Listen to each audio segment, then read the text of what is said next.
അള്ളാഹുവിന്റെ വിശുദ്ധമായ ഖുർആൻ നമ്മോട് ഓർമ്മിപ്പിക്കുന്ന, വിശുദ്ധമായ ഖുർആനെ ചർച്ച ചെയ്യാൻ പ്രേരിപ്പിക്കുന്ന, വിശുദ്ധ ഖുർആനിലെ പുണ്യമായ ചില സൂചനകളുണ്ട്. ആ സൂചനകളാണ് ഖുർആൻ നമ്മുടെ ഹൃദയത്തിന്റെ പ്രകാശമായി നമ്മുടെ ഹൃദയാന്തരങ്ങളിലേക്ക് കടത്തിവിടുക. നമ്മുടെ ഉടമസ്ഥനായ അല്ലാഹു സുബ്ഹാനഹു വ തആലയ്ക്ക് അവന്റെ അടിമകളായ മാനവ വംശത്തോട് എന്തൊക്കെയാണോ സംസാരിക്കാനുള്ളത് ആ സംസാരമാണ് ഖുർആൻ. ഒറ്റവാക്കിൽ പറഞ്ഞാൽ അടിമയ്ക്ക് ഉടമ അടിമയോട് പറയുന്ന നിർദ്ദേശങ്ങളാണ് ഖുർആൻ. ഹാദാ കലാമുല്ലാഹ്, ഇത് അല്ലാഹുവിന്റെ കലാമാണ് എന്ന് പറഞ്ഞാൽ അതിന്റെ അർത്ഥം അല്ലാഹു നമ്മോട് സംസാരിക്കുകയാണ്.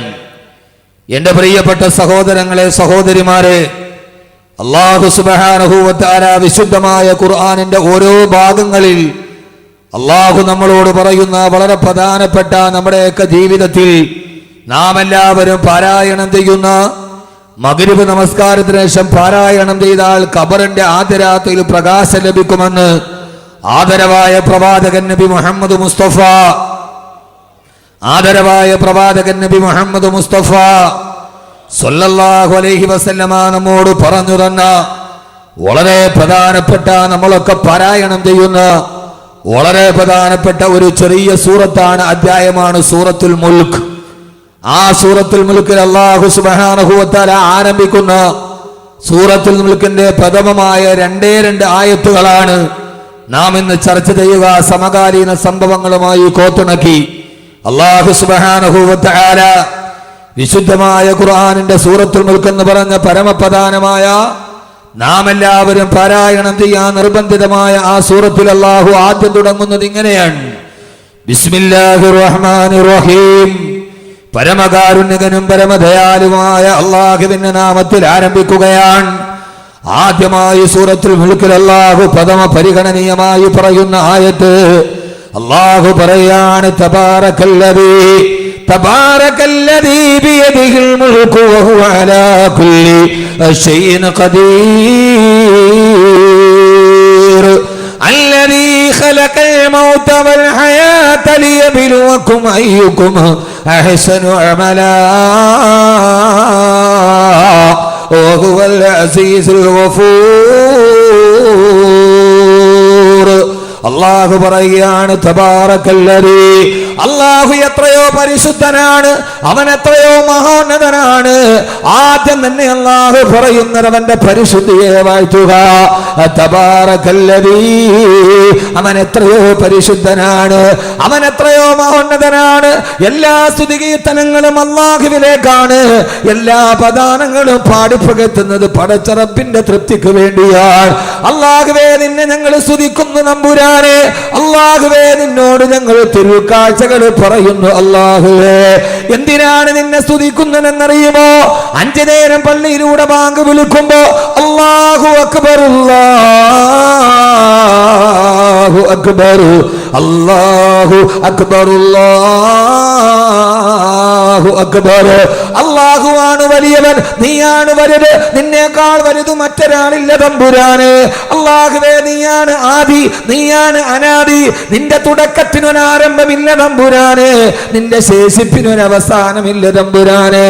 അല്ലാഹുവേ, നീ പരാശ്രയരഹിതനാണ്, നിനക്കൊരു സഹായിയില്ല, നിനക്ക് തുല്യനില്ല, നിനക്ക് സാദൃശ്യമില്ല, നീ ഏകനാണ്. അല്ലാഹുവേ, അല്ലാഹുവേ, എല്ലാ തിരുമുൾ കാഴ്ചകളും നിന്റെ മുമ്പിലേക്കാണ്. 5 നേരം ബാങ്ക് വിളിക്കുമ്പോ, ബാങ്ക് വിളിച്ച് പള്ളിയിൽ നമസ്കാരം നിർവഹിച്ച് കഴിയുമ്പോ വിശ്വാസിയുടെ ചുണ്ടുകൾ മന്ത്രിക്കുകയാണ്: സുബ്ഹാനല്ലാഹ്, അൽഹംദുലില്ലാഹ്, അല്ലാഹു അക്ബർ. എന്തിനാണ് ഇതെങ്ങനെ വിളിച്ചു പറയുന്നതെന്നറിയുമോ? അത് പടച്ച തമ്പുരാന്റെ ഗതികേട് കൊണ്ടല്ല, പടച്ചറപ്പിന്റെ ഗതികേട് കൊണ്ടല്ല. ഏതോ മനസ്സിന് അർബുദം ബാധിച്ച് ആരൊക്കെയോ പറഞ്ഞു പിടിപ്പിച്ചതുപോലെ അത് പടച്ച തമ്പുരാന്റെ ഗതികേട് കൊണ്ടല്ല. പിന്നെന്തിനാണ് നിന്നെ ഞങ്ങൾ പുകഴ്ത്തുന്നതെന്നറിയുമോ? അല്ലാഹുവേ, ബിയദിഹിൽ മുൽക്കു, എല്ലാ അധികാരവും നിന്റെ കയ്യിലാണ്. അല്ലാഹുവേ, നമ്മളെപ്പോ നിങ്ങളോട് പാരായണം ചെയ്യുന്ന തബാറക സൂറത്തിന്റെ ആദ്യത്തെ വരിയുടെ അർത്ഥമാണ് ഞാൻ പറയുന്നത്. ഏറെ പറയുന്നതിലല്ല. ഇന്ന് വഅദ് കഴിഞ്ഞ് അവസാനിക്കുമ്പോ പറയണ കബീർ വാക്കവയുടെ വഅദ് കേട്ട് സൂറത്തുൽ മുൽക്കിന്റെ ആദ്യത്തെ 2 ആയത്ത് നിങ്ങൾ പഠിച്ചെന്ന് പറയണം. ഈ ഖുർആൻ പഠിക്കേണ്ടതല്ലേ? ഇത് ഗവേഷണം ചെയ്യേണ്ടതല്ലേ? ഇതിന്റെ പരമപ്രധാനമായ പ്രഖ്യാപനങ്ങളിലൂടെ നമ്മുടെ മനസ്സൂളിയിടേണ്ടതല്ലേ? അല്ലാഹുവേ, നിന്നെ ഞങ്ങൾ സ്തുതിക്കുന്നത് എന്തിനെന്നറിയോ? ബിയദിഹിൽ മുൽക്കു, എല്ലാ അധികാരവും നിന്റെ കയ്യിലാണ് തമ്പുരാനെ. എല്ലാത്തിന്റെയും കടിഞ്ഞാണ് നിന്റെ കയ്യിലാണ് അല്ലാഹുവേ. ഈ സൂര്യനെ പടച്ച തമ്പുരാനെ, ചന്ദ്രന് നിലാവ് കൊടുത്ത അല്ലാഹുവേ, അല്ലാഹുവേ, അല്ലാഹുവേ, കിഴക്ക് നിന്ന് സൂര്യനെ ഉദിപ്പിച്ചത് നീയാണ്, പടിഞ്ഞാറതിനെ അസ്തമിപ്പിച്ചത് നീയാണ് തമ്പുരാനെ. അല്ലാഹുവേ, നീയാണ് കടലിന് തിരമാലയെ കൊടുത്തത്, നീയാണ് കുരുവിയെ കൂടുകെട്ടാൻ പഠിപ്പിച്ചത്, നീയാണ് കുയിലിന് മധുരനാദം നൽകിയത്, നീയാണ് ഈ ഭൂമിയെ പടച്ചത്, നീയാണ് ആകാശത്തെ വിരിപ്പ് പോലെ വിരിച്ചിട്ടത്, നീയാണ് പർവ്വതങ്ങളെ നാട്ടി നിർത്തിയത്, നീയാണ് കടലിന്റെ ഉള്ളിലൂടെ മീനിന് ഊളയിടാൻ പഠിപ്പിച്ചു കൊടുത്തത്.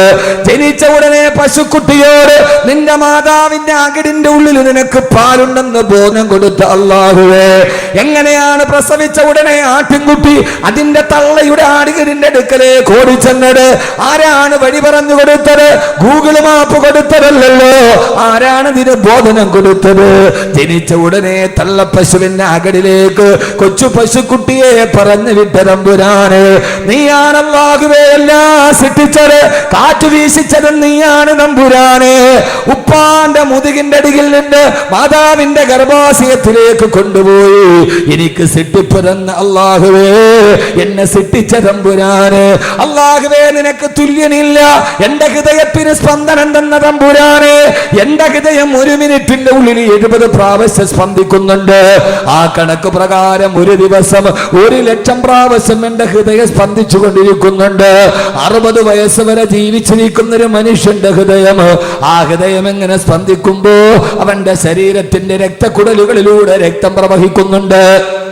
60 വയസ്സ് വരെ ജീവിച്ചിരുന്ന മനുഷ്യന്റെ ശരീരത്തിലൂടെ 10,000 എണ്ണ ടാങ്കറിന്റെ ഉള്ളിലുള്ള എത്രത്തോളം രക്തം കൊള്ളുമോ അത്രത്തോളം വെള്ളം, അത്രത്തോളം രക്തമാണ് 60 വയസ്സ് വരെ ഒരു മനുഷ്യന്റെ ശരീരത്തിലൂടെ കടന്നു പോവുക.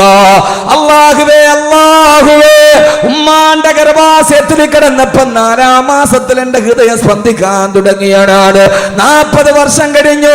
ഇതേവരെ 1 മിനിറ്റിൽ കൃത്യമായി 70 പ്രാവശ്യം, ഒരു ദിവസം 1,00,000 പ്രാവശ്യം. അല്ലാഹുവേ, എന്റെ മാത്രമല്ല അബ്ദുൽ ലത്തീഫ് സാഹിബിന്റെ, അബൂബക്കർ സാഹിബിന്റെ, ഈ ഇരിക്കുന്ന നിങ്ങളുടെ ഇതേ സമയത്തിരിക്കുമ്പോഴും ഇപ്പോഴും നമ്മുടെ ഹൃദയം സ്പന്ദിച്ചു കൊണ്ടിരിക്കുന്നുണ്ട്. 600 കോടിയോളം വരുന്ന ജനങ്ങളുടെ ഹൃദയം ഇത്ര കൃത്യമായ കണക്കോടുകൂടി സ്പന്ദിക്കുന്നവനെ തമ്പുരാനെ. അല്ലാഹുവേ, അല്ലാഹുവേ, ബിയദിഹിൽ മുൽക്കു, നിന്റെ കയ്യിലാണ് അധികാരം ഇരിക്കുന്നത് അല്ലാഹുവേ. അതുകൊണ്ടാണ് നിന്നെ ഞങ്ങൾ സ്തുതിക്കുന്നത് തമ്പുരാനെ. അല്ലാഹുവേ, നീ ഇല്ലാതെ ഭൂമിയില്ല, നീ ഇല്ലാതെ ആകാശമില്ല, നീ ഇല്ലെങ്കിൽ ഈ പ്രപഞ്ച ലോകത്തിന് നിലനിൽപ്പില്ല തമ്പുരാനെ. ബിയദിഹിൽ മുൽക്കു, നിന്റെ കയ്യിലാണ് അധികാരമുള്ളത്, അധികാരം നിന്റെ കയ്യിലാണ് റബ്ബേ. തൂത്തിൽ മുൽക മൻ തശാഉ വ തൻസിഉൽ മുൽക മിമ്മൻ തശാ. നീ ഉദ്ദേശിക്കുന്ന കയ്യേറിലാണ് അധികാരം കൊടുക്കുക. നീ നിനക്കുന്ന സമയത്തത് തിരിച്ചെടുക്കാൻ നിനക്ക് കഴിവുണ്ടല്ലാഹുവേ. ഇന്ത്യ രാജ്യത്തിന്റെ അധികാരം ഒരാളുടെ കയ്യിൽ. എന്തിനാണ് മോനെ നിരാശപ്പെടുന്നത്? ഇരുകാലിയുടെ പേരിൽ 2 കാലിയായ പെഹ്ലൂഖാനെ തല്ലിക്കൊണ്ട പെഹ്ലൂഖാൻ എന്ന് പറയുന്ന നിരപരാധിയുടെ നിലവിളി കേട്ട മണ്ണിനാണ് കഴിഞ്ഞ ആഴ്ചത്തെ രാജസ്ഥാൻ ഉപതെരഞ്ഞെടുപ്പിൽ ഫാസിസത്തിന് കാലിടറിപ്പോയത്. അവിടെയാണ് ജനാധിപത്യ ചേരികൾ വിജയിച്ചത്. 4 കാലിയുടെ പേരിൽ 2 കാലിയെ തല്ലിക്കൊന്ന പെഹ്ലൂഖാന്റെ നിലവിളി കേട്ട് കരഞ്ഞു പോയ മണ്ണിനാണ് ഫാസിസത്തിന്റെ ശവക്കുഴി തോണ്ടിയത്. ഈ അധികാരം അവൻ ഇച്ഛിക്കുന്ന കയ്യിലാണ് വെച്ചു കൊടുക്കുക.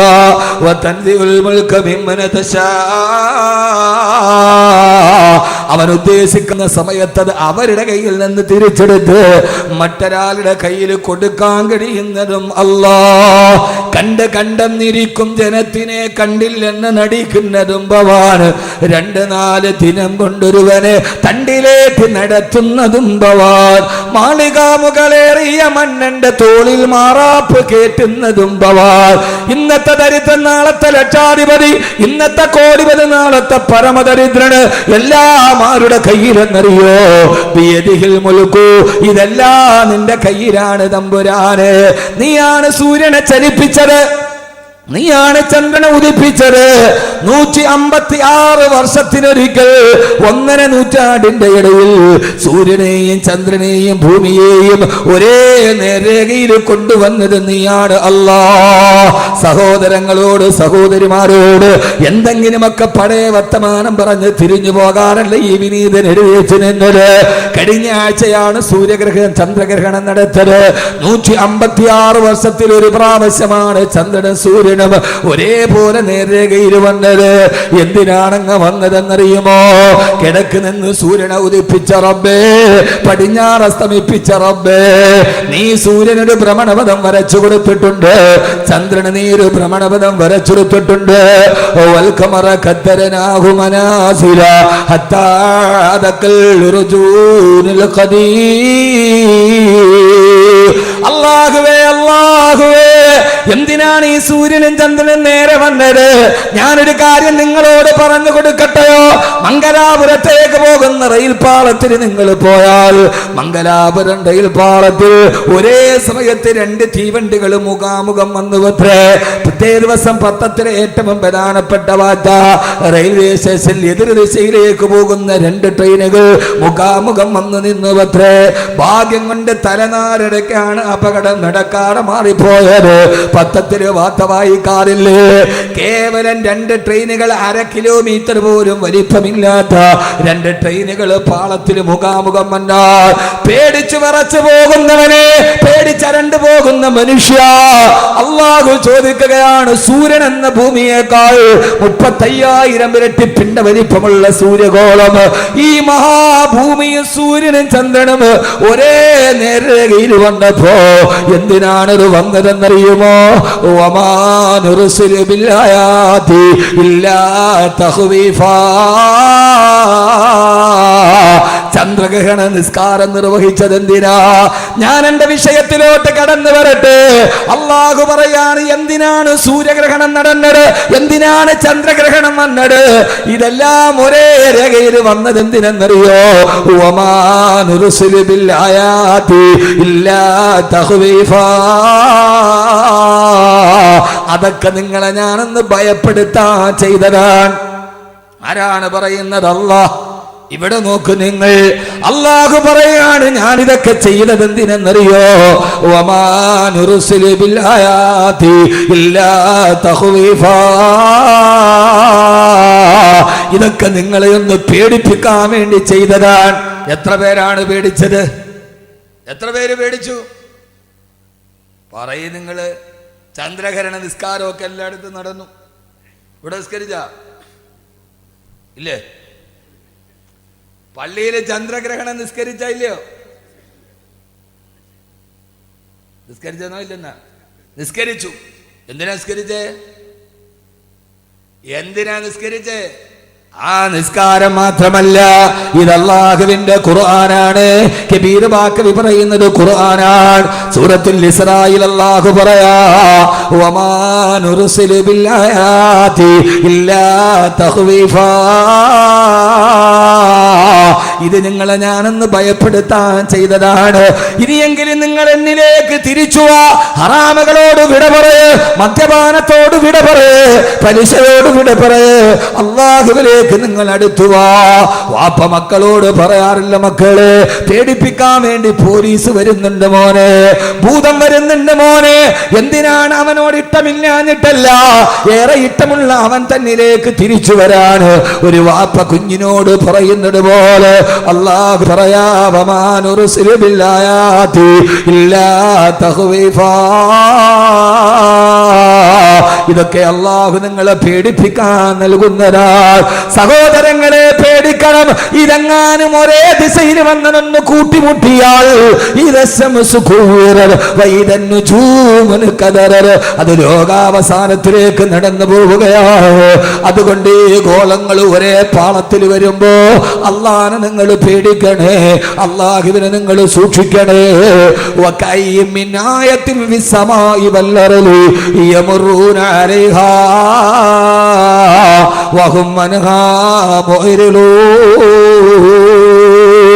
അള്ളാഹു പറയാണ്, ഇങ്ങനെ എത്രയെത്ര അത്ഭുതങ്ങൾ ലോകത്ത് നിങ്ങൾ കണ്ടിട്ടും അതൊക്കെ നിങ്ങൾ കാണുന്നുണ്ട്, പക്ഷേ അതൊക്കെ കണ്ടിട്ട് നിങ്ങൾ യാതൊരുവിധ പേടിയില്ലാതെ നടക്കുകയാണല്ലോ. അള്ളാഹു സൂര്യചന്ദ്രനെ സൃഷ്ടിച്ചത് നമുക്ക് മനസ്സിലാക്കാൻ വേണ്ടിയാണ്. ഒരർത്ഥം കൂടി ഞാൻ മാറി പറഞ്ഞാൽ ഒന്ന് നിങ്ങൾ വല്ലാതെ ഒന്ന് ശ്രദ്ധിക്കുമോ? അള്ളാഹു തൗഫീഖ് നൽകി അനുഗ്രഹിക്കുമാറാകട്ടെ. അള്ളാഹു പേടിപ്പിക്കാൻ ഒന്നുകൂടി പറഞ്ഞാൽ ഒരു കാര്യം ഞാൻ നിങ്ങളോട് പറഞ്ഞുതരാം. വേറെ ഹദീസും ഖുർആനും ഒന്നും അല്ല, അത് ചിന്തിക്കാൻ അധികം സമയവും വേണ്ട. സൂര്യൻ എന്ന് പറയുന്നത് രാവിലെ ഉദിച്ചു വൈകുന്നേരം അസ്തമിക്കാറുണ്ട്, ഇല്ലേ? കാണാറുണ്ടോ രാവിലെ സൂര്യൻ ഉദിക്കുന്നത്? കാണാറുണ്ടോ? എഴുന്നേക്കൂല സമയത്തൊന്നും. രാവിലെ സൂര്യൻ ഉദിക്കുന്നത് കണ്ടിട്ടില്ലേ? നട്ടുച്ച നേരത്ത് വന്ന് തലയുടെ മുകളിൽ നിൽക്കുന്നത് കണ്ടിട്ടില്ലേ? വൈകുന്നേരം സൂര്യൻ അസ്തമിക്കുന്നത് കണ്ടിട്ടില്ലേ? എന്തിനാ സൂര്യാസ്തമയവും സൂര്യോദയവും? ഒന്ന് പറയും. സൂര്യൻ ഉദിക്കുന്നത് സൂര്യൻ അസ്തമിക്കുന്നതും വെറുതെ ഈ ആകാശത്തിന്റെ മുകളിൽ ഇങ്ങനെ ഉദിക്കുക അസ്തമിക്കുകയും ചെയ്യുന്ന എന്തിനാ? എത്ര നാളുകൊണ്ട് നമ്മൾ കാണുന്ന കാഴ്ചയാണിത്. എന്തിനാണിത്? അറിയില്ല. ഇച്ചിരി വെള്ളം തരിക. അറിയില്ല. ഒരാൾക്ക് ജീവിതത്തിൽ നന്നാവണമെങ്കിൽ സൂര്യനെ നോക്കിയാൽ മതി. ആരെ നോക്കിയാൽ മതി? വാള് പറയല്ല, വാള് കേൾക്കണ്ട, ഒന്നും നോക്കണ്ട. നിങ്ങൾക്ക് നന്നാവണമെന്ന് ചെറുപ്പക്കാരെ ആഗ്രഹമുണ്ടോ? നിങ്ങൾ സൂര്യനെ നോക്കിയാൽ മതി. നിങ്ങൾ അന്തം വിട്ട് നോക്കാണ്. ഇപ്പം ഇയാളിപ്പോൾ എന്താ പറയണത്? ഞാൻ ഇങ്ങനെയൊക്കെ പറയൂ. അതാണ് എൻ്റെ ഒരു ശൈലി. എല്ലാവരും പറഞ്ഞത് തന്നെ പറയുന്നതിൽ നല്ലത് 7 ദിവസം ആകുന്നുണ്ട്. എല്ലാവരും പറയുന്നതിന് നല്ല വേറിട്ടൊന്ന് പറയലല്ലേ. ഞാനിന്ന് പറയുന്നത് സൂറത്തുൽ മുൽക്കിന്റെ 2 ആയത്താണ്. അപ്പൊ കബീർ വാക്കവിയുടെ വാത് കഴിഞ്ഞപ്പോൾ എന്ത് കിട്ടി? സൂറത്തുൽ മുൽക്കിന്റെ ആദ്യത്തെ 2 ആയത്ത് നന്നായിട്ട് പഠിച്ചു. ലാഭായില്ലേ? പിന്നെ ബാക്കി പഠിച്ചാൽ മതിയല്ലോ. ഇപ്പോഴേ എത്തിയ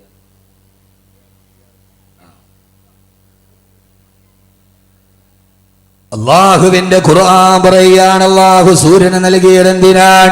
അള്ളാഹു ചന്ദ്രന് നൽകിയതെന്തിനാൻ?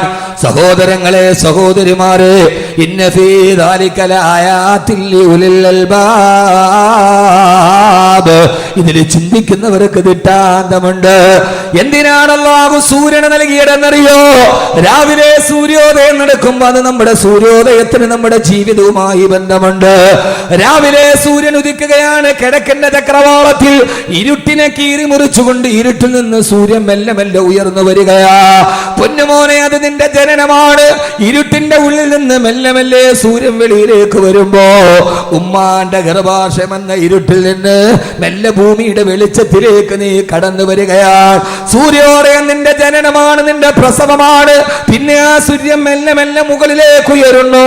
അത് വെറുതെ മെല്ലെ പടിഞ്ഞാറോട്ട് സഞ്ചരിക്കുകയാണ്. വെറുതെ സൂര്യൻ ഇങ്ങനെ വെളിച്ചം കൂടി കൂടി വരുന്നു. അതുപോലെ നിന്റെ ബാല്യവും നിന്റെ കൗമാരവുമാണ്. മെല്ലെ മെല്ലെ വെളിച്ചം കൂടി കൂടി, കാലിന് ബലം കൂടി, കയ്യിന് ബലം കൂടി, മുഖത്ത് മീശസ്ഥാനം പിടിച്ച് മെല്ലെ മെല്ലെ നിന്റെ ബാല്യവും കൗമാരവുമാണ്. അവസാനം സഞ്ചരിച്ച് സൂര്യനിതാ നടുത്തലയുടെ നെടും തലയുടെ മുകളിൽ നട്ടുച്ച നേരത്ത് കത്തിച്ചൊലിച്ചു നിൽക്കുകയാണ്. ആർക്കും അടുക്കാൻ പോലും കഴിയാത്ത സൂര്യന്റെ ചൂടോട് സൂര്യൻ ഇങ്ങനെ കത്തിച്ചൊലിച്ചു നിൽക്കുകയാണ്. പൊന്നുമോനെ, അത് നിന്റെ യൗവനമാണ്. ആർക്കും അടുക്കാൻ കഴിയാതെ കത്തിച്ചൊലിച്ച് തിളച്ചു നിൽക്കുന്ന നിന്റെ യൗവനം യൗവനം. തട്ടുച്ച നേരത്ത് സൂര്യൻ കുതിച്ചു നിൽക്കുന്നത് അത് നിന്റെ യൗവനത്തെ ഓർമ്മപ്പെടുത്തുകയാണ്. ആർക്കും അടുക്കാൻ കഴിയാത്ത യൗവനം, ഒരാളുടെ ഉപദേശം സ്വീകരിക്കാത്ത യൗവനം, ആരുടെ അടുക്കലേക്ക് നന്മകൾ സ്വീകരിക്കാത്ത യൗവനം, ആ യൗവനമാണ് നിന്നെ നട്ടുച്ച നേരത്ത് നിൽക്കുന്ന സൂര്യന്. ഏ ചെറുപ്പക്കാരാ, ആ യൗവനം കഴിഞ്ഞാൽ പിന്നെ സൂര്യൻ അങ്ങോട്ട് പടിഞ്ഞാറോട്ട് സഞ്ചരിക്കലായി. മെല്ലെ മെല്ലെ സൂര്യന്റെ പ്രകാശത്തിന് കുറവ് വരികയാണ്. സൂര്യൻ മെല്ലെ ക്ഷയിക്കുകയാണ്. അത് നിന്റെ മധ്യവാർദ്ധക്യത്തിലേക്കുള്ള യാത്രയാണ്. നിന്റെ തലമുടി നരക്കുന്നു, നിന്റെ കൈകാലുകൾക്ക് ശക്തി കുറയുന്നു, നിന്റെ കൈകാലുകൾ ബലഹീനമാകുന്നു. അത് നിന്റെ മധ്യവാർദ്ധക്യത്തിലേക്കുള്ള യാത്രയാണ്. ബഹുമാനപ്പെട്ട പാണക്കാട് സയ്യിദ് ബഷീർ അലി ശിഹാബ് തങ്ങൾ മഹനീയമായ വ്യക്തിത്വത്തിലേക്ക് മഹാനവറുകളുടെ ആത്മീയ സാന്നിധ്യം നടന്നു വരികയാണ്. സഹോദരങ്ങളെ, സഹോദരിമാരെ, കത്തിച്ചൊലിച്ചു നിൽക്കുന്ന ഈ സൂര്യൻ അത് നിന്റെ യൗവനത്തെയാണ് പ്രസരിപ്പിക്കുന്നത്. ആ സൂര്യൻ മെല്ലെ മെല്ലെ പടിഞ്ഞാറോട്ട് സഞ്ചരിച്ചു. സൂര്യന്റെ പ്രകാശം കുറഞ്ഞു കുറഞ്ഞു വരുന്നു. നിന്റെ തലമുടി നരക്കാൻ തുടങ്ങുന്നു, നിന്റെ കാല് തളരാൻ തുടങ്ങുന്നു, നിന്റെ ശരീരത്തിന്റെ ശക്തി ക്ഷയിക്കുന്നു. നീ വാർദ്ധക്യത്തിലേക്ക് നടന്നു പോകുന്നു. അവസാനം നിന്നെ മധ്യവാക്യത്തിലെത്തുമ്പോ വൈകുന്നേരമാകുമ്പോ സൂര്യന്റെ പ്രഭ അസ്മിക്കാൻ പോവുകയാണ്. നിന്റെ 50 വയസ്സ് കഴിഞ്ഞു. അവസാനം പടിഞ്ഞാറൻ ചക്രവാളത്തിലേക്ക് സൂര്യൻ ഇങ്ങനെ മെല്ലെ മെല്ലെ താടുമ്പോ നിന്റെ സക്കറാത്തിന്റെ വേദനയിൽ നീ പെടയുകയാണ്. നോക്കി നോക്കി നിൽക്കവേ ആ സൂര്യഗോളം അറബിക്കടലിന്റെ തിരമാലകളുടെ ഉള്ളിലെ കൂളിയിട്ട് പോയി. ഇനി സൂര്യനെ കാണുന്നില്ലല്ലോ. നീയുമതാ മണ്ണിന്റെ അടിയിലേക്ക് നടന്നുപോയി. നിന്നെ മേലാരോ മണ്ണിട്ടു മൂടി. ഇനി നിന്നെ കാണാൻ കഴിയുന്നില്ലല്ലോ. സൂര്യാസ്തമനം നിന്റെ മരണമാണ്, സൂര്യോദയം നിന്റെ ജനനമാണ്. മധ്യാഹ്ന നേരത്ത് കത്തിച്ചൊലിക്കുന്ന സൂര്യൻ നിന്റെ യൗവനമാണ്. ഇങ്ങനെ ജനനത്തിൽ തുടങ്ങി മരണത്തിലേക്ക് നടന്നു പോകുന്ന ഏറ്റവും ചെറിയ ഒരു ജീവിതമാണ് അല്ലാഹു നൽകിയത്. അതുകൊണ്ടാണ് അല്ലാഹു സുബ്ഹാനഹു വ തആല സൂറത്തുൽ മുൽക്കിന്റെ 2-ാമത്തെ ആയത്ത് പറഞ്ഞത്, അല്ലദീ, അല്ലാഹു ആരെന്നറിയുമോ? അല്ലദീ ഖലഖൽ മൗത വൽ ഹയാ ലിയബ്ലുവക്കും അയ്യുക്കും അഹ്സനു അമലാ. അല്ലദീ ഖലഖൽ മൗത, അവനാണ് മരണത്തെ സൃഷ്ടിച്ചത്, വൽ ഹയാ, അവനാണ് ജീവിതത്തെ സൃഷ്ടിച്ചത്. യഥാർത്ഥത്തിൽ സഹോദരങ്ങളെ, ഞാൻ ഇന്ന് പറയാൻ പോകുന്ന വിഷയത്തിന്റെ മർമ്മപ്രധാനമായ ഭാഗം അല്ലാഹു സുബ്ഹാനഹു വ തആല ജീവിതത്തെക്കുറിച്ച് പറഞ്ഞപ്പോ ഈ ഭൂമിയിലെ ജീവിതത്തെ ഖുർആൻ ഒരു ജീവിതമായി പരിഗണിച്ചിട്ടില്ല. അല്ലാഹുവിന്റെ ഖുർആൻ ഒരു സ്ഥലത്തും അതൊരു ജീവിതമായി പരിഗണിച്ചിട്ടില്ല. അല്ലാഹു പറഞ്ഞത് അല്ലദീ ഖലഖൽ മൗത, അവനാണ് മരണത്തെ സൃഷ്ടിച്ചത്, വൽ ഹയാ, അവനാണ് ജീവിതത്തെ സൃഷ്ടിച്ചത്. അപ്പൊ യഥാർത്ഥ ജീവിതം മരണത്തിന് ശേഷമുള്ള ജീവിതമാണ്. മരണത്തിന് മുമ്പുള്ള ഈ ജീവിതത്തെ ഖുർആൻ ഒരു ജീവിതമായി പരിഗണിച്ചിട്ടേയില്ല. അള്ളാഹു നമുക്ക് മനസ്സിലാക്കാനുള്ള ബോധം നൽകി അനുഗ്രഹിക്കുമാറാകട്ടെ. അള്ളാഹു സുബ്ഹാനഹു വ തആല നമുക്കിത് മനസ്സിലാക്കാനുള്ള ബോധം നൽകി അനുഗ്രഹിക്കുമാറാകട്ടെ. സൂറത്തുൽ മുൽക്കിന്റെ ആദ്യത്തെ ആയത്താണ് നമ്മൾ ചർച്ച ചെയ്തത്. അതൊരു വിശാലമായ അർത്ഥവ്യാപ്തിയിലേക്കാണ് നമ്മളെ കൊണ്ടുപോവുക. ഒരു പ്രസംഗം നടക്കുമ്പോൾ അവസാനിക്കുമ്പോൾ ഇൻഷാ അല്ലാഹ് സൂറത്തുൽ മുൽക്കിന്റെ 2 ആയത്തുകൾ അതിൻ്റെ വലിയ ഒരു ആശയത്തിലേക്കാണ് നാം ഇനി സഞ്ചരിക്കുന്നത്. ഓരോ ആണും പെണ്ണും മനസ്സിൽ ചിന്തിക്കേണ്ട കാര്യങ്ങൾ അള്ളാഹു നമുക്കത് തൗഫീക്ക് നൽകി അനുഗ്രഹിക്കുമാറാകട്ടെ. അള്ളാഹു സുബ്ഹാനഹു വ തആല വിശുദ്ധമായ ഖുർആനിൽ സൂറത്തുൽ മുൽക്കിൽ അതിൻ്റെ ആദ്യത്തെ 2 ആയത്താണ് നമ്മൾ പറഞ്ഞത്. അള്ളാഹു സുബ്ഹാനഹു വ തആല സൂര്യ ചന്ദ്രാദി നക്ഷത്രങ്ങളെ മുഴുവനെ സൃഷ്ടിച്ചത് വമാ നുർസിലു ബിൽ ആയാത്തി ഇല്ലാ തഖ്വീഫ. ചന്ദ്രഗ്രഹണം നടന്നു, എല്ലാം നേർരേഖയിൽ വരുമ്പോ അത് നിങ്ങളെ ഭയപ്പെടുത്താൻ വേണ്ടി മാത്രമാണ്. എന്നിട്ട് അള്ളാഹു നമ്മോട് ചോദിക്കുന്ന ഒരു ചോദ്യമുണ്ട്, വകഅയ്യിൻ മിൻ ആയത്തിൻ ബിസ്സമാഇ വൽ അർളി യമുറൂന അലൈഹാ വഹും അൻഹാ മുഅ്രിദൂൻ. വകഅയ്യിൻ മിൻ ആയ, എത്രയെത്ര ദൃഷ്ടാന്തങ്ങളാണ് ആകാശത്തും ഭൂമിയിലും നിങ്ങൾ കാണുന്നത്, എന്നിട്ടും നിങ്ങൾ അതിൽ നിന്നെല്ലാം പിന്തിരിഞ്ഞു മാറി നിൽക്കുകയാണല്ലോ. നിങ്ങൾ അള്ളാഹുവിലേക്ക് തിരിച്ചു നടക്കാൻ, ഏകനായ അള്ളാഹുവിലേക്ക് അടുക്കുവാൻ, ഈ ഭൗതികമായ ജീവിതം നശ്വരമാണ് എന്ന് തിരിച്ചറിയാൻ അള്ളാഹു സുബ്ഹാനഹു വ തആല അടുത്ത ആയത്തിൽ ഖുർആൻ നമ്മോട് പറഞ്ഞ ഏറ്റവും പ്രധാനപ്പെട്ട ഒരു ഗുണപാഠം. ഖുർആനിന്റെ 114 അധ്യായങ്ങൾ നിങ്ങൾ പരിശോധിച്ചു നോക്കൂ. 6600 പരം വരുന്ന ആയത്തുകൾ നിങ്ങൾ ഗവേഷണം ചെയ്തു നോക്കൂ.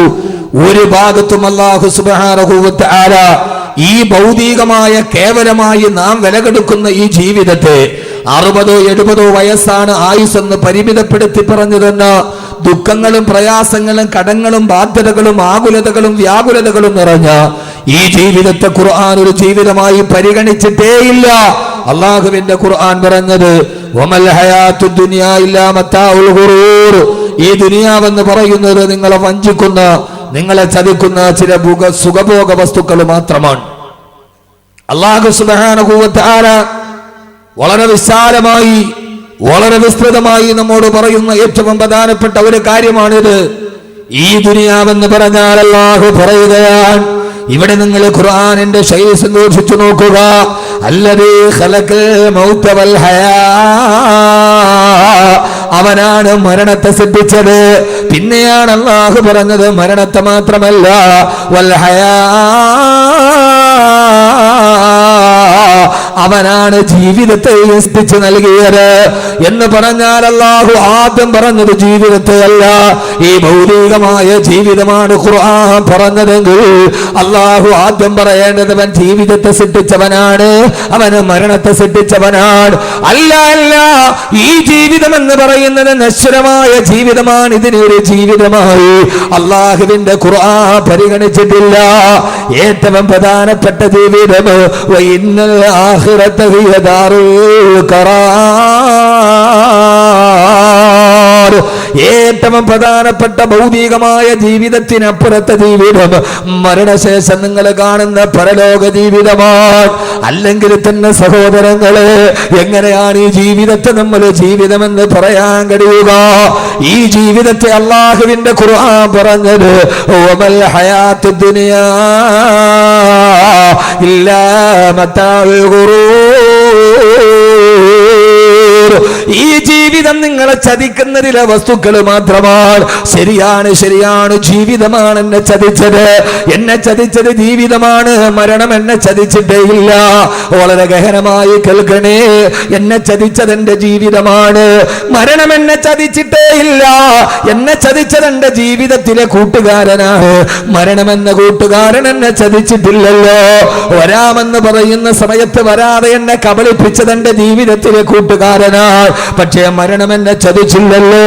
വരാമെന്ന് പറഞ്ഞ സമയത്ത് തന്നെ മരണം വന്നല്ലോ, കാത്തിരുമ്പോ തന്നെ മരണം വന്നല്ലോ. ഒരു നിമിഷം പോലും മരണം പിന്തിയില്ലല്ലോ. ലാ യസ്തഖിറൂന സഅതൻ വലാ യസ്തഖദിമൂൻ, ഒരു നിമിഷം പോലും പിന്തിയിട്ടുമില്ല, ഒരു നിമിഷം പോലും മുന്തിയിട്ടില്ല. മരണം നമ്മെ ചതിക്കില്ല സഹോദരങ്ങളെ, സഹോദരിമാരെ. നമ്മെ ചതിക്കുന്നത് ജീവിതമാണ് എന്നെ ചതിച്ചത്, ഭാര്യയാണ് എന്നെ ചതിച്ചത്, ഭർത്താവാണ് എന്നെ ചതിച്ചത്. ജീവിതത്തിൽ പ്രിയങ്കരിയായി ഞാൻ പാതിയായി, ജീവന്റെ പാതിയായി കൊണ്ടു നടന്ന ഭാര്യയാണ് എന്നെ ചതിച്ചത്, ഞാൻ വിശ്വസിച്ചു നടന്ന ഭർത്താവാണ് എന്നെ ചതിച്ചത്, എന്റെ മക്കളാണ് എന്നെ ചതിച്ചത്, എന്റെ മാതാപിതാക്കളാണ് എന്നെ കൈവിട്ട് കളഞ്ഞത്. അല്ലാഹുവേ, അല്ലാഹുവേ, കൂട്ടുകാരാണ് എന്നെ ചതിച്ചത്, വീട്ടുകാരാണ് എന്നെ ചതിച്ചത്, കൂടപ്പിറപ്പുകളാണ് എന്നെ ചതിച്ചത്. മരണം എന്നെ ചതിച്ചിട്ടേ ഇല്ല, എന്റെ മക്കളാണ് എന്നെ ചതിച്ചത്. ഞാൻ താരാട്ടുപാടി വളർത്തിയ മക്കളല്ലയോ എന്നെ ചതിച്ചു കളഞ്ഞത്. ഈ ദുനിയവിയായ ജീവിതം ചതിയുടേതാണ്, ചതിയുടേതാണ്. പിന്നിൽ നിൽക്കുന്ന അമ്മയെ അടുക്കളപ്പുറത്ത് നിന്ന് പുറകിൽ നിന്ന് അടിച്ചു വീഴ്ത്തി മലന്നു വീഴുന്ന അമ്മയുടെ മാറിടത്തിൽ കാലുകുത്തി വെച്ച് കാല് കുത്തിപ്പിടിച്ച് അമ്മയുടെ കരുത്തിൽ ഷാള് മുറുക്കി കൊടുക്കൊലപ്പെടുത്തുമ്പോ മരിച്ചു വീഴുന്ന അമ്മയെ വലിച്ചു കൊണ്ടുപോയി സ്വയം കുടിച്ചു കുടിയിൽ മണ്ണെണ്ണ വിടിച്ച് കത്തിച്ചാമ്പലാക്കുമ്പോ ആരാണ് സഹോദരങ്ങളെ ഈ ചെയ്തത്? ക്രിമിനലല്ല. ആ മാതാവിന്റെ മാറിടത്തിൽ കാലുകുത്തി നിൽക്കുമ്പോ ആ മാറിടത്തിൽ നിന്നല്ലേ അവൻ അമ്മിഞ്ഞപ്പാല് കുടിച്ചത്. അവൻ ആദ്യം കുടിച്ച അമ്മിഞ്ഞപ്പാല് ഉമ്മാന്റെ മുലപ്പാലിലായിരുന്നല്ലോ. അവിടെ നിന്നല്ലേ അവൻ വിശന്നപ്പോ വാരി കുടിച്ചത്.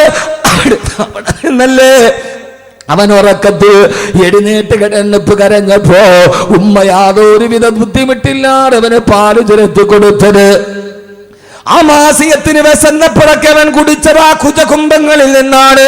അവിടെ കാല് മുട്ടിപ്പിടിച്ച് അവൻ അമ്മയുടെ കഴുത്തിൽ ഷാള് മുറുക്കി കൊല്ലാൻ പോകുമ്പോ അമ്മ അവസാനം വിളിച്ചതും മോനെ എന്നായിരുന്നുവല്ലോ. അമ്മയുടെ കഴുത്തിലാണ് ഷാള് മുറുക്കിയത്. ആ അമ്മയുടെ കഴുത്തേരെന്നറിയോ? ആദ്യമായി ഊഞ്ഞാല് കെട്ടി നമ്മൾ ആടിയത് ഉമ്മാന്റെ കഴുത്തിലാണ്. എന്റെ ആദ്യത്തെ ഊഞ്ഞാല് മാവിൻ കൊമ്പിലല്ല, എന്റെ ആദ്യത്തെ ഊഞ്ഞാല് പ്ലാവിന്റെ കൊമ്പിലല്ല, എന്റെ ആദ്യത്തെ ഊഞ്ഞാല് പാർക്കിലല്ല. ഞാൻ ആദ്യമായി ഊഞ്ഞാല് കെട്ടിയാടാടിയത് എന്റെ ഉമ്മാന്റെ കഴുത്തിലാണ്. കുഞ്ഞിളം കൈകൾ കൊണ്ട് ഉമ്മാന്റെ കഴുത്തിൽ കെട്ടിപ്പിടിച്ച് ഊഞ്ഞാലാടിയ കഴുത്തിൽ തന്നെ ഷാളിട്ട് മുറുക്കുമ്പോ സഹോദരങ്ങളെ രാവിലെ മുതൽ വൈകുന്നേരം വരെ കഷ്ടപ്പെട്ട് വളർത്തിയ മക്കളാണ് എന്നെ ചതിച്ചത്. അതുകൊണ്ടാണ് അല്ലാഹു പറഞ്ഞത് വമൽ ഹയാത്തു ദുനിയാ ഇല്ലാ മതാഉൽ ഖുറൂർ. ഈ ദുനിയാവ് നിങ്ങളെ ചതിക്കുന്ന ചില വസ്തുക്കൾ മാത്രമാണ്. മരണം നിങ്ങളെ ചതിക്കില്ല സഹോദരങ്ങളെ. മരണമാണ് കൃത്യസമയത്ത് ചതിക്കാതെ കാത്തിരിക്കുമ്പം വരുന്നത് മരണമാണ്. ആ മരണത്തിന് പിന്തലില്ലല്ലോ. കലാമണ്ഡലം ഗീതാനന്ദന പറയുന്ന മനുഷ്യൻ കഴിഞ്ഞ ആഴ്ച കേരളത്തിന്റെ കലയരങ്ങിൽ നിന്ന് ഒടിഞ്ഞു മാറിപ്പോയി. കഥകളിയുടെ ലാസ്യഭാവങ്ങളെ തന്നെ മുഖത്തിന്റെ നവരസങ്ങൾ കൊണ്ട് പഠിപ്പിച്ചു കൊടുത്ത കേരളം കണ്ട മഹാനായ കഥകളിക്കാരനാണ് കലാമണ്ഡലം ഗീതാനന്ദൻ. ആയിരക്കണക്കിന് ആളുകൾ തിങ്ങി നിറഞ്ഞു നിൽക്കുന്ന സ്റ്റേജിൽ അദ്ദേഹം കഥകളി ആടിക്കൊണ്ടിരിക്കുമ്പോ ആടി അദ്ദേഹത്തിന്റെ കലാരൂപത്തിൽ പ്രേക്ഷകര് മുഴുവനും മനസ്സൊടുക്കി നിന്നപ്പോ കലാമണ്ഡലം ഗീതാനന്ദ കലാലോകത്തിന്റെ മാസ്മരിക പ്രതിഭ തന്റെ ആട്ടത്തിന്റെ ഇടയിൽ രണ്ട് കൈ കൂപ്പി അദ്ദേഹം നിലത്തേക്ക് തൊട്ടു. ആളുകൾ വിചാരിച്ചു അദ്ദേഹം വേദിയെ അനുഗ്രഹിക്കുന്നതാണെന്ന്, അദ്ദേഹം വേദിയോട് അനുഗ്രഹം തേടുന്നതാണെന്ന്. ഈ ഒരു അകലത്തിൽ കാത്തു നിന്നവർക്ക് പോലും മനസ്സിലായില്ല. ആ മനുഷ്യൻ ആടിക്കൊണ്ടിരിക്കുമ്പോ മരണത്തിന്റെ ദൂതൻ വന്നെന്ന് അടുത്തിരിക്കുന്നവർക്ക് പോലും കാണാൻ കഴിഞ്ഞില്ലല്ലോ. ഫലൗലാ ഇദാ ബലഗത്തിൽ ഹൽഖൂർ വഅൻതും ഹീനഇദ തൻദുറൂൻ വനഹ്നു അഖറബു ഇലൈഹി മിൻകും വലാകിൻ ലാ തുബ്സിറൂൻ. സൂറത്തുൽ വാഖിയല്ലേ, എപ്പോഴും ഓതുന്നതല്ലേ. മരണദൂതൻ അതിന് അടുത്ത് വന്ന് നിന്നിട്ടും വലാകിൻ ലാ തുബ്സിറൂൻ, നിങ്ങൾക്കൊരാൾക്ക് പോലും കാണാൻ കഴിഞ്ഞില്ലല്ലോ. കലാമണ്ഡലം ഗീതാനന്ദൻ കൈകൂപ്പി താഴേക്ക് വീണു. ഇതുപോലെ കണ്ടു നിന്നവര് വിചാരിച്ചു അദ്ദേഹം സ്റ്റേജിനെ വന്നിക്കുകയാണെന്ന്. കുഴഞ്ഞു വീണപ്പോഴാണ് അറിഞ്ഞത് മരണമാ മനുഷ്യനെ കുത്തിപ്പറിച്ചു പോയെന്ന്. എന്റെ പ്രിയപ്പെട്ട പെങ്ങളെ ഓർക്കുക, നിഴല് പോലെ കൂടെ നടക്കുന്ന ചൈക്കാത്ത മരണത്തെ ഓർമ്മിപ്പിക്കുക. 25 മിനിറ്റ് പ്രസംഗിക്കാനുള്ള ഡീറ്റെയിലും എഴുതിയ പേപ്പറുമായിട്ടാണ് ഇന്ത്യ രാജ്യത്തിന്റെ ഉരുക്കു ശക്തിയായി മാറിയ ഡോക്ടർ APJ അബുൽ കലാം പ്രസംഗിക്കാൻ കയറിയത്. ആർക്കറിയാം അഹമ്മദ് കബീർ ബാക്കവി പ്രസംഗിച്ച് അവസാനിപ്പിക്കുമോ, അതല്ല വാക്കുകൾ ഇവന്റെ തൊണ്ടയിൽ കുടുങ്ങുമോ, ആരും അറിയാതെ ഇവിടെ കുഴഞ്ഞു വീടുമോ? ജീവിതം എന്ന് പറയുന്ന കോമാളിയുടെ നടുവിലൂടെ നടന്നു പോകുമ്പോ ഈ APJ അബുൽ കലാം 25 മിനിറ്റ് പ്രസംഗിക്കാനുള്ള കുറിപ്പുകളും എഴുതിയിട്ടാണ് കയറി നിന്നത്. പാതിവടിയിൽ കുഴഞ്ഞ് താഴേക്ക് വീടുമ്പോ താൻ സ്വന്തം കൈപ്പട കൊണ്ട് എഴുതിയത് പോലും പറഞ്ഞു തീർക്കാൻ കഴിയാതെ മരണം തന്നെ കൊത്തിപ്പറിക്കുമെന്ന് APJ അബുൽ കലാമിനെ മുൻകൂട്ടി കാണാൻ കഴിഞ്ഞില്ലല്ലോ. എന്റെ പ്രിയപ്പെട്ട പെങ്ങള്, പാകിസ്ഥാൻ മുൻ പ്രധാനമന്ത്രി ബേനസീർ ഭൂട്ടോ റാവൽപിണ്ടിയുടെ പൊതു തെരഞ്ഞെടുപ്പ് യോഗത്തിനാണ് ബോംബ് സ്ഫോടനത്തിൽ തകർന്നു പോകുന്നത്. ബേനസീർ മരിക്കുന്നതിന് തൊട്ടു മുമ്പുള്ള 5 മിനിറ്റ് BBC റെക്കോർഡ് ചെയ്ത് കാണിച്ചത് എങ്ങനെയെന്നറിയോ? വാഹനം വന്ന് നിൽക്കുന്നു, റാവൽപിണ്ടിയിൽ കൂടി നിൽക്കുന്ന അനുയായികൾ നേതാവിനെ ജയിലിലിരിക്കുന്നു. ആ കാറിലിരുന്ന് പൊതു തെരഞ്ഞെടുപ്പ് റാലിയെ അഭിസംബോധന ചെയ്യാൻ പോകുന്നതിന് മുമ്പ് മിസ്സിസ് ബേനസീർ ഭൂട്ടോ, സുന്ദരിയായ ബേനസീർ ഭൂട്ടോ തന്റെ ബാഗ് തുറന്നിട്ട് ലിപ്സ്റ്റിക് എടുത്ത് ചുണ്ടിലേക്ക് നോക്കുന്നു. മുഖത്ത് സൗന്ദര്യ വസ്തുക്കൾ തേച്ചിട്ട് കണ്ണാടിയിൽ തന്നെ മുഖം നോക്കുന്നു. അപ്പോഴും നസീറിനറിയില്ലല്ലോ ഈ കാണുന്ന ചുണ്ടുകളും മാംസകഷണങ്ങളായി ചിതറിത്തെറിക്കുമെന്ന്. 2 മിനിറ്റ് കഴിഞ്ഞാൽ തന്റെ ശരീരം ഈ തലച്ചോറ് റോഡിൽ ചിതറുമെന്ന്. ഈ കണ്ണാടിയിൽ കണ്ട മുഖം ഇനി ഒരിക്കൽ കൂടി ഇതേപോലെ കാണാൻ കഴിയില്ലെന്ന്. അതുകൊണ്ട് എന്റെ പ്രിയപ്പെട്ട ചെറുപ്പക്കാരാ, എന്റെ പ്രിയപ്പെട്ട സഹോദരി, അല്ലാഹു ലോകത്തോട് പറഞ്ഞ ഏറ്റവും പരമപ്രധാനമായൊരു കാര്യം, ഈ ജീവിതമൊന്നും ഒരു ജീവിതമല്ല. അല്ലദീ ഖലഖൽ മൗത വൽ ഹയാ, അവനാണ് മരണത്തെ സൃഷ്ടിച്ചത്, അവനാണ് ജീവിതത്തെ സൃഷ്ടിച്ചതെന്നത്. അതുകൊണ്ട് സഹോദരങ്ങളെ, ഈ ജീവിതം ഒരു ജീവിതമായിട്ട് പരിഗണിച്ചിട്ടില്ല. ഒരർത്ഥത്തിൽ ഒന്നുകൂടി വിശാലമായിട്ട് പറഞ്ഞാൽ, ഒരർത്ഥത്തിൽ ഒന്നുകൂടി വിശാലമായിട്ട് പറഞ്ഞാൽ, ഈ ജീവിതത്തെ എങ്ങനെയാണ് ജീവിതമായി പരിഗണിക്കുക? ആഗ്രഹിച്ചതൊന്നും നേടാത്ത ജീവിതം, മോഹിച്ചതൊന്നും കിട്ടാത്ത ജീവിതം, കടങ്ങൾ തലയിൽ വീണ ജീവിതം, രോഗങ്ങൾ അസ്വസ്ഥത ബാധിച്ച ജീവിതം, മനപ്രയാസം മാറാത്ത ജീവിതം, ഒരു ദിവസം പോലും സമാധാനത്തോടെ കിടന്നുറങ്ങാൻ കഴിയാത്ത ജീവിതം, ഇതെങ്ങനെയാണ് ജീവിതമാവുക? ജീവിതത്തിന് അർത്ഥമുണ്ടാകണമെങ്കിൽ നമ്മുടെ മനസ്സിൽ ആഗ്രഹിച്ചതൊക്കെ കിട്ടണ്ടേ, നമ്മൾ കൊതിച്ചതൊക്കെ കൈവെള്ളയിലെത്തണ്ടേ, രോഗങ്ങൾ മാറി നിൽക്കണ്ടേ. എല്ലാം കയ്യിലുണ്ടായിട്ടും രോഗം എന്നെ തിന്നാൻ അനുവദിക്കുന്നില്ലല്ലോ. കോടികൾ ബാങ്കിലുണ്ടായിട്ടും രോഗം എന്നെ വെള്ളം കുടിക്കാൻ അനുവദിക്കുന്നില്ലല്ലോ. അതുകൊണ്ട് സഹോദരാ,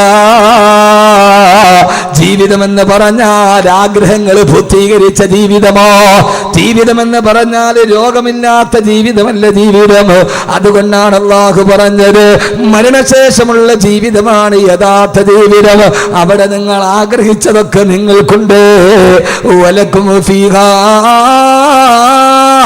മാ തസ്തഹി അൻഫുസുകും വലക്കും ഫീഹാ മാ തദ്ദഊൻ. അവിടെ നിങ്ങൾ മനസ്സിൽ ആഗ്രഹിച്ചതൊക്കെ നിങ്ങൾക്ക് ഞാൻ ഇവിടെ വെച്ചിട്ടുണ്ട്. നിങ്ങൾ മനസ്സിൽ കൊതിച്ചതൊക്കെ നിങ്ങൾക്ക് ഞാൻ വെച്ചിട്ടുണ്ട്. ആ മരണശേഷമുള്ള സ്വർഗ ജീവിതത്തിൽ രോഗങ്ങളില്ല, കടങ്ങളില്ല, പ്രയാസങ്ങളില്ല, ദുഃഖങ്ങളില്ല, ആകുലതയില്ല. നിന്റെ കണ്ണിലൂടെ ഒരു തുള്ളി കണ്ണീര് പോലും നീ ഒഴുക്കണ്ട. അവിടെ നിനക്ക് ഞാൻ ജീവിക്കാനുള്ളതൊക്കെ വെച്ചിട്ടുണ്ട്.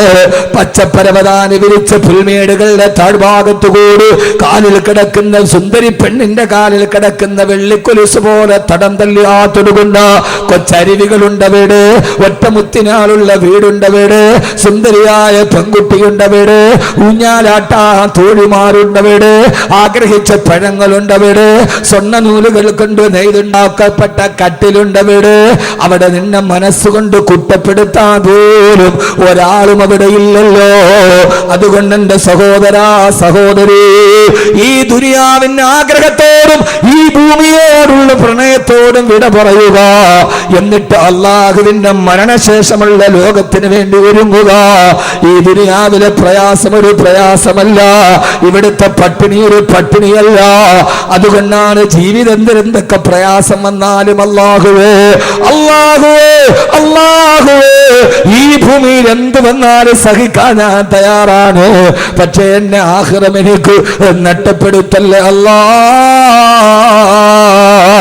എന്റെ പരലോകം എനിക്ക് നഷ്ടമാക്കല്ലേ തമ്പുരാനെ. അതുകൊണ്ടാണ് ആദരവായ പ്രവാചകൻ നബി മുഹമ്മദ് മുസ്തഫ, ആദരവായ പ്രവാചകൻ നബി മുഹമ്മദ് മുസ്തഫ, ഹബീബായ നബി മുഹമ്മദ് മുസ്തഫ സല്ലല്ലാഹു അലൈഹി വസല്ലമയുടെ പ്രിയ പത്നി ബഹുമാനപ്പെട്ട ബീവി ആയിഷ റളിയല്ലാഹു തആല ഒരു സംഭവം പറയുന്നുണ്ട്. ഹബീബായ നബി സല്ലല്ലാഹു അലൈഹി വസല്ലമ, ആദരവായ പ്രവാചകൻ നബി മുഹമ്മദ് മുസ്തഫ, ഉറക്കെ പറ, ഇങ്ങനെ പറയാ, ആദരവായ പ്രവാചകൻ നബി മുഹമ്മദ് മുസ്തഫ സല്ലല്ലാഹു അലൈഹി വസല്ലം. ഇങ്ങനെയാ സ്ഥലം. നിങ്ങൾ നന്നായിട്ട് പറഞ്ഞാൽ ഞാൻ വാളും പറയും. ഇപ്പൊ ദലിത് സാഹിബാണ് വിളിച്ച് എല്ലാവരും പറഞ്ഞു, ഉസ്താദെ കുറേ നേരം പ്രസംഗിക്കണോ? എന്നോട് പറഞ്ഞത് 9 മണിക്ക് പ്രസംഗം തുടങ്ങും, 10:30 ആകുമ്പോൾ തങ്ങൾ വന്ന് ദുആ ചെയ്യും, അപ്പൊ പോകാന്നാണ്. പോവാണോ? ഇൻഷാ അല്ലാഹ്. വലിയ സുഹൃത്താണ്, മസ്കറ്റ് KMCCയുടെ പ്രസിഡന്റാണ്, തളിപ്പറമ്പ് സ്വദേശിയാണ്. അള്ളാഹു ആഫിയത്തും ആരോഗ്യവും കൊടുക്കട്ടെ. നല്ലൊരു ദീനീ പ്രവർത്തകനാണ്, ദീനീ സേവകനാണ്, ദീനീ സ്നേഹിയാണ്, പണ്ഡിതന്മാരോട് വലിയ അടുപ്പം സൂക്ഷിക്കുന്ന ഒരാളുമാണ്. അള്ളാഹു ആ ബന്ധങ്ങളെ നിലനിർത്തി തരട്ടെ. എല്ലാവരും പോവാ? ആ ശരി. അടുത്ത ജമാഅത്ത് ഭാരവാഹികളൊക്കെ ഉണ്ട്, പ്രസിഡന്റ് ഉണ്ട്.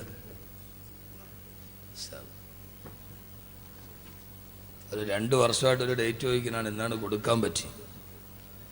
അതുകൊണ്ട് എൻ്റെ പ്രിയ സഹോദരങ്ങളോട് സഹോദരിമാരോട്, ഞാൻ അത്ര വലിയ ആളൊന്നും അല്ല, വലിയ തിരക്ക് അഭിനയിക്കലുമല്ല, പിന്നെ ജീവിതം നമ്മളെ തിരക്കാക്കും.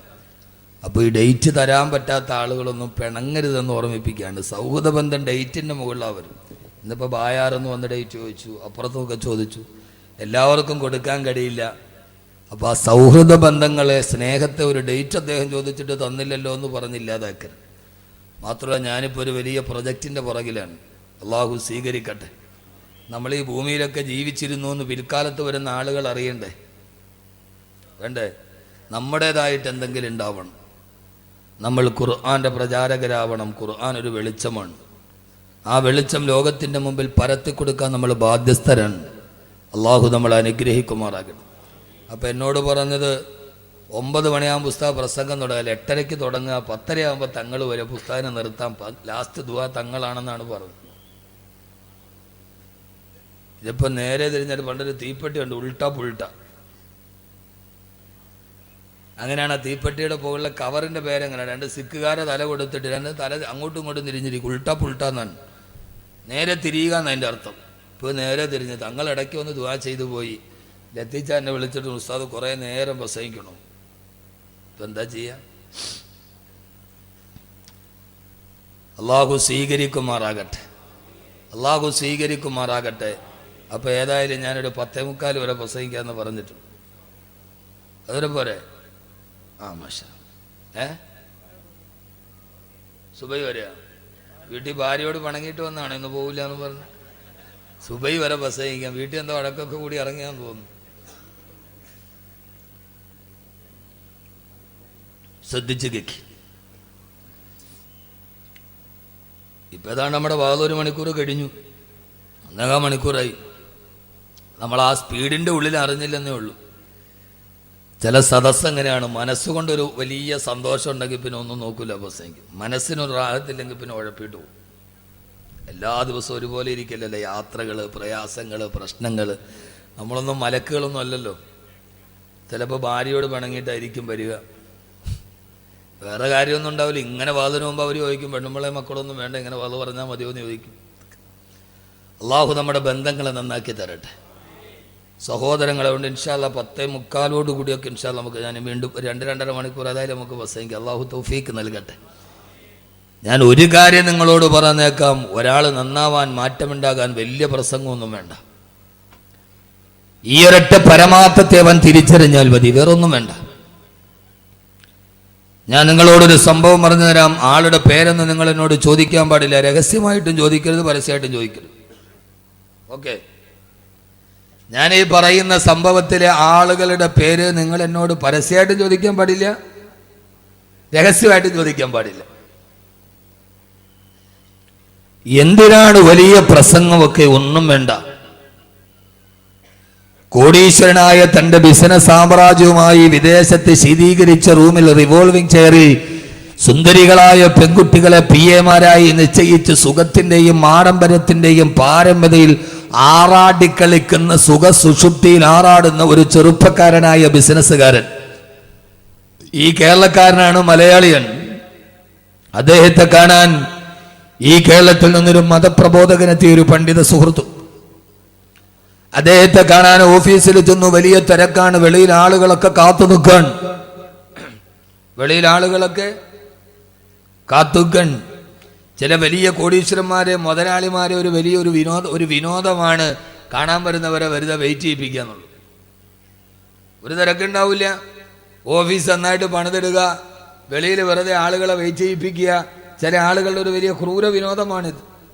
വെറുതെ ഒരു അപ്പോയിൻമെന്റ് കിട്ടാൻ വലിയ പാടാണ്, കാണാൻ വലിയ പാടാണ്.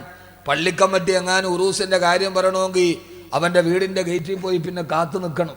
പള്ളിക്കലെ ഖത്തീബ്, ഇമാമത്ത് നിൽക്കുന്ന ഖത്തീബ്, ഖുത്ബ നിർവഹിക്കുന്ന ഖത്തീബ്, ആരാണെങ്കിലും ഒരു മഹല്ലിലെ ഏറ്റവും പ്രഥമ പരിഗണനീയവനും പ്രഥമമായി ബഹുമാനിക്കപ്പെടേണ്ടതും നമ്മുടെ ഇമാമിനെയാണ്. അപ്പൊ ഇമാം ഉസ്താദ് പറഞ്ഞിട്ട് ഞാൻ പ്രസംഗിക്കല്ല, ഞാനൊരു പള്ളിയിലെ ഇമാമ് തന്നെയാണ്. പക്ഷേ രാജ്യത്തിന്റെ പ്രഥമ പൗരൻ പ്രസിഡന്റാണ്. ഒരു മഹലിന്റെ ഏറ്റവും ആദരിക്കപ്പെടേണ്ട മഹാവ്യക്തിത്വം നമ്മുടെ ഇമാമിങ്ങളാണ്. ഉറൂസിന്റെ കാര്യം പറയാൻ പോയാ, യത്തീംഖാനയുടെ കാര്യം പറയാൻ പോയാ, അവന്റെ വാതിലിന്റെ മുമ്പിൽ പോയി കാത്തു നിന്ന്, പിന്നെ സെക്യൂരിറ്റി തന്ന് വാതിൽ തുറന്ന്, പിന്നെ അകത്ത് കയറി അപ്പോയിന്റ്മെന്റ് കിട്ടി പറയും. അവസാനം പറയും ഇപ്പോൾ ഇത്തിരി ടൈറ്റിലാണ്, പിന്നെ വരി. ഇതൊരു വിനോദമാണ്. ഞാൻ പലപ്പോഴും കണ്ടിട്ടുണ്ട്, പലരും പറഞ്ഞിട്ടുണ്ട്. പക്ഷെ എന്തൊക്കെ പറഞ്ഞാലും ആ ഒരു വലിയ വിനോദത്തിൽ നിന്ന് വളരെ വിനയത്തിലേക്ക് മാറി എപ്പോഴും കാണാൻ പറ്റുന്ന ഒരു വലിയ ഒരു കോടീശ്വരനാണ് നിങ്ങളുടെ ലത്തീച്ച. അദ്ദേഹത്തിന് അങ്ങനെ ഒരു ശൈലിയില്ല. അദ്ദേഹത്തിൻ്റെ ആ വിനയവും ആ ഒരു അടുപ്പവുമാണ് ഞാനും അദ്ദേഹം തമ്മിലുള്ള സൗഹൃദം. അല്ലാതെ അദ്ദേഹം എനിക്ക് നോട്ട് കെട്ടൊന്നും തന്നിട്ടില്ല, അങ്ങനെ വിചാരിക്കുകയും വേണ്ട. അങ്ങനെയുള്ളവരെ നാം അഭിനന്ദിക്കണം. ഞാൻ പറഞ്ഞത് സമ്പത്തെന്ന് പറയുന്ന അള്ളാഹു തരുന്നതാണ്. നാളെ അത് ഊരി മാറ്റിയോ ഒന്നും ഉണ്ടാവില്ല. ഇന്നത്തെ ദരിദ്രൻ നാളത്തെ കോടീശ്വരനാണ്, ഇന്നത്തെ കോടീശ്വരൻ നാളത്തെ ദരിദ്രനാണ്. ഇത് അള്ളാഹുവിന്റെ കയ്യിലാണ് ഖജനാവിന്റെ താക്കോൽ. അള്ളാഹു നമ്മളെ സ്വീകരിക്കുമാറാകട്ടെ.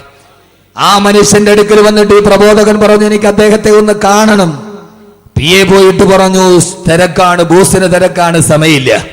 അദ്ദേഹം പറഞ്ഞു, എനിക്ക് അദ്ദേഹത്തോടൊരു 10 മിനിറ്റ് സംസാരിക്കണം. രണ്ടാമത് PA പോയി ചോദിച്ചപ്പോൾ റിവോൾവ് ചെല്ലിരുന്നിട്ട് ആ ചെറുപ്പക്കാരൻ പറഞ്ഞു, ഇല്ല, സമയം വലിയ തിരക്കാണ്, അയാളോട് പറ്റൂല എന്ന് പറ. PA പോയിട്ട് പറഞ്ഞു പറ്റൂല. അദ്ദേഹം മൂന്നാമതും പറഞ്ഞു, ഒരു 5 മിനിറ്റ് എനിക്കൊരു അപ്പോയിന്റ്മെന്റ് തരണം. സുന്ദരിയായ പെൺകുട്ടി പോയി ചോദിച്ചു പറഞ്ഞു, പറ്റില്ല, എനിക്ക് അപ്പോയിന്റ്മെന്റ് തരാൻ പറ്റില്ല, ബിസിയാണ്, മൊയ്ലിയാരോട് പോവാൻ പറ, അയാൾക്ക് എന്ത് ജോലിയാണ് ഇവിടെ വന്നിട്ടുള്ളത്. അവസാനം പല പ്രാവശ്യം പറഞ്ഞു വിട്ടു, നിരാകരിച്ചു. പ്രബോധകനായ മഹാമനുഷ്യൻ തിരിച്ചു പോയില്ല. ഇത് വിക്ടർ യുഗോയുടെ കഥയല്ല, ഇത് ഷേക്സ്പിയറിന്റെ കഥയല്ല. എന്റെ സഹോദരങ്ങളെ, സഹോദരിമാര്, ജീവിതത്തിൽ തെറ്റിലൂടെ സഞ്ചരിക്കുമ്പോ നമ്മുടെ മനസ്സിനെ പിടിച്ചു നിർത്താൻ, നമ്മുടെ ജീവിതത്തിൽ അനിവാര്യമായ ഒരു മാറ്റം ഉണ്ടാവാൻ, നമ്മുടെ ജീവിതത്തിൽ അനിവാര്യമായ ഒരു മാറ്റം ഉണ്ടാവാൻ സഹോദര വേണ്ട ഒരു ഉപദേശമാണിത്. അവസാനം അദ്ദേഹം പറഞ്ഞു, എനിക്ക് അദ്ദേഹത്തോട് ഒരൊറ്റ വാക്ക് പറഞ്ഞാൽ മതി, അത് പറഞ്ഞിട്ട് ഞാൻ പൊക്കോളാം. PA വീണ്ടും പോയിട്ട് പറഞ്ഞു, അയാൾ പോകുന്നില്ല, ഒരു വാക്ക് പറയാനുള്ള സമയം വേണമെന്നാണ് പറയുന്നത്. അവസാനം അദ്ദേഹം പറഞ്ഞു, ഇനിയിപ്പോ എന്താണെങ്കിൽ ഒരു വാക്ക് പറഞ്ഞിട്ട് നശിച്ച് അതോടുകൂടി അങ്ങ് പോവുമല്ലോ, പറയാനുള്ള ഒരു വാക്ക് പറഞ്ഞിട്ട് പോകാൻ പറ. പണ്ഡിതൻ അനുവാദം കൊടുക്കപ്പെട്ടു. അദ്ദേഹം നേരെ വന്ന് വാതില് തുറന്നു.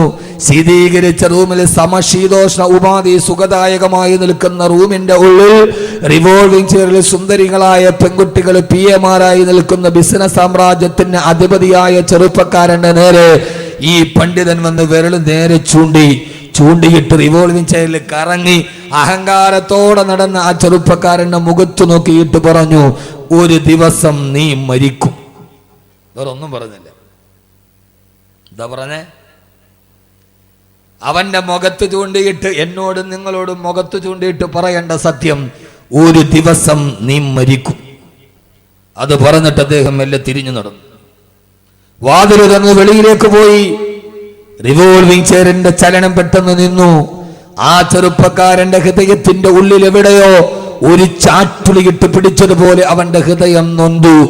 അവൻ ആ മനുഷ്യന്റെ കണ്ണുകൾ നിറഞ്ഞു, അവന്റെ ഞരമ്പുകൾ പിടച്ചു. ശരിയല്ലയാള് പറഞ്ഞത്, നാളെ ഒരു ദിവസം ഞാൻ മരിക്കില്ല, അദ്ദേഹത്തെ തിരിച്ചു വിളിക്ക്. PA-മാര് ഓടിപ്പോയിട്ട് പറഞ്ഞു, നിങ്ങളെ ബോസ് തിരിച്ചു വിളിക്കുന്നു. അദ്ദേഹം തിരിച്ചു വന്നു. ഒരു മിനിറ്റ് പോലും അനുമാനം കൊടുക്കാതിരുന്ന ആ മനുഷ്യന്റെ മുമ്പിൽ 1 മണിക്കൂറോളം ആ മനുഷ്യന് സമയം കിട്ടി. അദ്ദേഹം ചോദിച്ചു, നിങ്ങൾ അങ്ങനെ പറയാൻ കാരണം എന്താണ്? ആ പ്രബോധകൻ ചോദിച്ചു, മോനെ, പറഞ്ഞത് ശരിയല്ലേ, നീ ഒരു ദിവസം മരിക്കില്ലേ, ഞാൻ ഒരു ദിവസം മരിക്കില്ലേ? പോകുമ്പോൾ നിന്റെ ഈ കൂട്ടുകാരികൾ കൂടെ ഉണ്ടാകുമോ? നിന്റെ സമ്പത്ത് കൂടെ ഉണ്ടാകുമോ? 3 വെള്ള തുണിയിൽ പൊതിഞ്ഞിട്ട് മണ്ണിന്റെ ഇടയിൽ മണ്ണിട്ട് മൂടിയിട്ട് തിരിച്ചു പോയാൽ നിന്റെ ഈ സമ്പത്തും അധികാരവും ഒക്കെ എവിടെയാണ് നിനക്ക് പ്രയോജനം ചെയ്യുക? ആ ചെറുപ്പക്കാരന്റെ ഹൃദയത്തിലേക്ക്, ആ ചെറുപ്പക്കാരന്റെ ചെവിയിലേക്ക് ആ മനുഷ്യന്റെ വേദാന്തം ആഴ്ന്നിറങ്ങിയപ്പോ പിന്നെ ആ ചെറുപ്പക്കാരന്റെ ജീവിതത്തിലെ മാറ്റം അതായിരുന്നു. പിന്നെ അയാൾ തന്റെ ശിഷ്ടകാലം മുഴുവനും ഒരു പുരുഷായുസ് കൊണ്ട് ചെയ്തു തീർക്കാൻ കഴിയാത്ത നന്മകൾ ചെയ്ത് നൂറുകണക്കിന് പള്ളികൾ നിർമ്മിച്ച് തന്റെ സമ്പത്ത് കൊണ്ട് നൂറുകണക്കിന് അറബി കോളേജുകൾ നിർമ്മിച്ച് നൂറുകണക്കിന് യതീംഖാനകൾക്ക് സഹായം കൊടുത്തു. അവസാനം ആയിരക്കണക്കിന് മനുഷ്യരുടെ സാന്നിധ്യത്തിൽ പുഞ്ചിരിച്ചുകൊണ്ട് നിലാവ് പോലെ പുഞ്ചിരിക്കുന്ന മുഖവുമായി ആ മനുഷ്യൻ ഒരു 4-5 വർഷം മുമ്പ് ഈ ഭൂമിയിൽ നിന്നും മട പറഞ്ഞു പോയി. സഹോദരങ്ങളെ, ഞാൻ പറഞ്ഞത് ഒരാൾക്ക് മാറണോ, ഒരാൾക്ക് ജീവിതത്തിൽ മാറ്റമുണ്ടാകണോ? വലിയ പ്രസംഗം വേണ്ട, അവനൊരൊറ്റ വാക്ക് മതി, ഒരേ ഒരു വാക്ക്. ആ ഒരു വാക്കാണ് അവന്റെ ജീവിതത്തിൽ മാറ്റമുണ്ടാകുന്നതെങ്കിൽ ചെറുപ്പക്കാരാ, ഞാനൊന്ന് ചോദിക്കട്ടെ, ഞാൻ നിങ്ങളോട് പറയട്ടെ. മക്കാ ചന്തയിലെ ചമ്മാടിയായിരുന്ന സിരകളെ ബഹിഭരിക്കുന്ന രാത്രിയിൽ ഉക്കാവാ ചന്തയിൽ പെൺകുട്ടികളുടെ കയ്യിൽ പിടിച്ച് ഉന്മാദ നൃത്തം ചവിട്ടിയ കാട്ടാളനായ ചെറുപ്പക്കാരനായിരുന്നില്ലേ ഖത്താബിന്റെ മകൻ ഉമർ? ഖത്താബിന്റെ മകൻ ഉമർ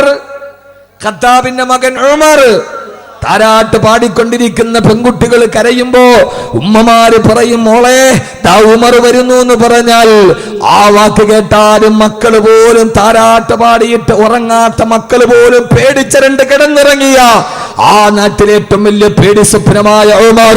ആ ഉമറിന്റെ ചരിത്രം എന്തെന്നറിക്കോ? കോടിക്കണക്കിന് രൂപ പലിശ കൊണ്ട് സമ്പാദിച്ച കോടീശ്വരനായ ഉമർ, സുന്ദരി പെണ്ണുങ്ങളില്ലാതെ കിടന്നുറങ്ങാത്ത ഉമർ. ഈ ഉപ്പളക്കുന്നിന് വന്ന എന്റെ പ്രിയപ്പെട്ട ചെറുപ്പക്കാരോട്, കരോത്സുകരായ ചെറുപ്പക്കാരോട്, ആ ഉമർ ആരായിരുന്നെന്നറിയോ? ഉമറിന്റെ മസിൽ പവർ കണ്ടാൽ ഉമർ കൈപൊക്കിയിട്ട് ഒരാളുടെ മുഖത്തടിച്ചാൽ അവന്റെ മുഖം പോലും തകർന്ന് തരിപ്പണമാകുമെന്നായിരുന്നു. ആരായിരുന്നു ഉമർ എന്നറിയോ? ഉമർ ഒരു ദിവസം മുസ്ലിം ആകുന്നതിന് മുക്കാവ ചന്തയിലേക്ക് പോയി. ആ ചന്തയിൽ പോയിട്ട് അവിടുത്തെ കച്ചവടക്കാരനോട് പറഞ്ഞു, എനിക്ക് 500 ദിർഹം വേണം, ഇപ്പോൾ എനിക്ക് 500 ദിർഹം തരണം. ആ സമയത്ത് ആ കച്ചവടക്കാരൻ പറഞ്ഞു, പത്രേ, ഞാൻ കച്ചവടത്തിന് കട തുറന്നിട്ടില്ല, രാവിലെയാണ് മദ്യപിക്കണം ഉമറിന്, എനിക്ക് 500 ദിർഹം വേണം. അയാൾ കട തുറക്കുന്നതേയുള്ളൂ. അയാൾ പറഞ്ഞു, ഉമറെ, ഞാൻ കട തുറക്കുന്നതേയുള്ളൂ, 1 ദിർഹം പോലും എന്റെ കയ്യിലില്ല, കച്ചവടം നടക്കട്ടെ, കുറച്ച് കഴിഞ്ഞിട്ട് നീ വാ, അപ്പൊ ഞാൻ നിനക്ക് 500 ദിർഹം തരാം. ഉമറ് കച്ചവടം തുടങ്ങിയില്ലല്ലോ, കട തുറന്നില്ലല്ലോ, എങ്ങനെയാണ് ഉമറെ ഞാൻ തരിക? എന്റെ ചെറുപ്പക്കാര് കേട്ടോളൂ, ഉമർ എന്ത് ചെയ്തു എന്നറിയോ? സ്വാഭാവികമായിട്ട് മനസ്സിലൊരൽപ്പം കനിവുള്ള മനുഷ്യൻ, കനിവില്ലാത്ത ഉമർ, സ്നേഹമില്ലാത്ത ഉമർ, വിട്ടുവീഴ്ചയില്ലാത്ത ഖത്താബിന്റെ മകൻ ഉമർ, ഒരു മനുഷ്യത്വമുള്ള മനുഷ്യനെ തുറന്നതല്ലേയുള്ളൂ, അല്പം കഴിഞ്ഞ് വരുമ്പോ കിട്ടുമല്ലോ എന്നോർക്കും. ഉമർ എന്ത് ചെയ്തു എന്നറിയോ? തന്റെ കയ്യിലിരിക്കുന്ന വാള് വലിച്ചൂരിയിട്ട് ആ മനുഷ്യന്റെ കഴുത്തിന് വെട്ടി. അയാളുടെ കഴുത്ത് വലത്തോട്ട് തിരിയുമ്പോ, എന്നിട്ടും കാട്ടാളനായ മനസ്സിന് സ്നേഹമില്ലാത്ത ഉമർ, മനസ്സ് കാരിരമ്പ് പോലെ ഉറച്ചുപോയ ഉമർ, ആ മനുഷ്യന്റെ വലത്തെ കൈയെടുത്ത് വെട്ടിച്ചിട്ട് അയാളുടെ കൊച്ചുവിരൽ, അയാളുടെ ചെറിയ വിരൽ വാളുകൊണ്ട് മുറിച്ചെടുത്തു. ആ മുറിച്ചെടുത്ത വിരൽ ഒരു മുള്ളിന്റെ ഉള്ളിൽ കുത്തിയിട്ട് തന്റെ കഴുത്തിന് മാലയാക്കിയിട്ട് ഉമറിന്റെ, ആ മനുഷ്യനെ അറുത്തെടുത്ത ചെറുവിരലിൽ നിന്ന് രക്തം ഉമറിന്റെ നെഞ്ചിലൂടെ ഒഴുകുകയാണ്. തൊട്ടടുത്ത കടയിൽ പോയിട്ട് പറഞ്ഞു, അടുത്ത കച്ചവടക്കാരനോട് എനിക്ക് 500 ദിർഹം തരണം, എവിടെ ദിർഹം എടുക്ക്. ആ മനുഷ്യൻ പേടിച്ചു വിറച്ചു പോയി. എന്തിനാണ് ചെയ്തതെന്നറിയോ? നോക്കുമ്പോ തന്റെ തൊട്ടപ്പുറത്ത് പീഡികക്കാരന്റെ ചെറുവിരൽ മുറിച്ചിട്ട് അവന്റെ ചെറുവിരലിന്റെ രക്തം ഉമറിന്റെ നെഞ്ചകത്തോടെ ഒഴുകുകയാണ്. തന്നില്ലെങ്കിൽ അടുത്തത് തൂങ്ങുന്നത് നിന്റെ ചെറുവിരലാണ് എന്ന് പറയാതെ പറഞ്ഞ ഉമർ അപ്പുറത്തെ കച്ചവടക്കാരന്റെ കയ്യിൽ നിന്ന് 500 ദിർഹം വാങ്ങിച്ചിട്ട് തിരിച്ചുപോയി. ഇതാരുടെ കഥയാ? എത്രയോ വയല് നമ്മൾ കേൾക്കാറുണ്ട്. പക്ഷേ സഹോദരങ്ങളെ, 500 ദിർഹം കൊടുക്കാത്തതിന് കടക്കാരന്റെ ചെറുവിരൽ മുറിച്ച് കഴുത്തിലും ഉള്ളിൽ കുരുത്ത് മാല കെട്ടിത്തടന്ന ഉമറാൻ. ആ ഉമറിനെ മാറ്റിയതല്ല 2 മണിക്കൂർ പ്രസംഗമല്ലല്ലോ, 2 മണിക്കൂർ സെമിനാറല്ലല്ലോ, നടന്നു പോകുന്ന വഴിയിൽ സഹോദരിയായ ഫാത്തിമയുടെ ഖുർആനോദലല്ലയോ. ഫാത്തിമയിരുന്ന് ഖുർആനോദുകയാണ്. 2 വാക്ക്,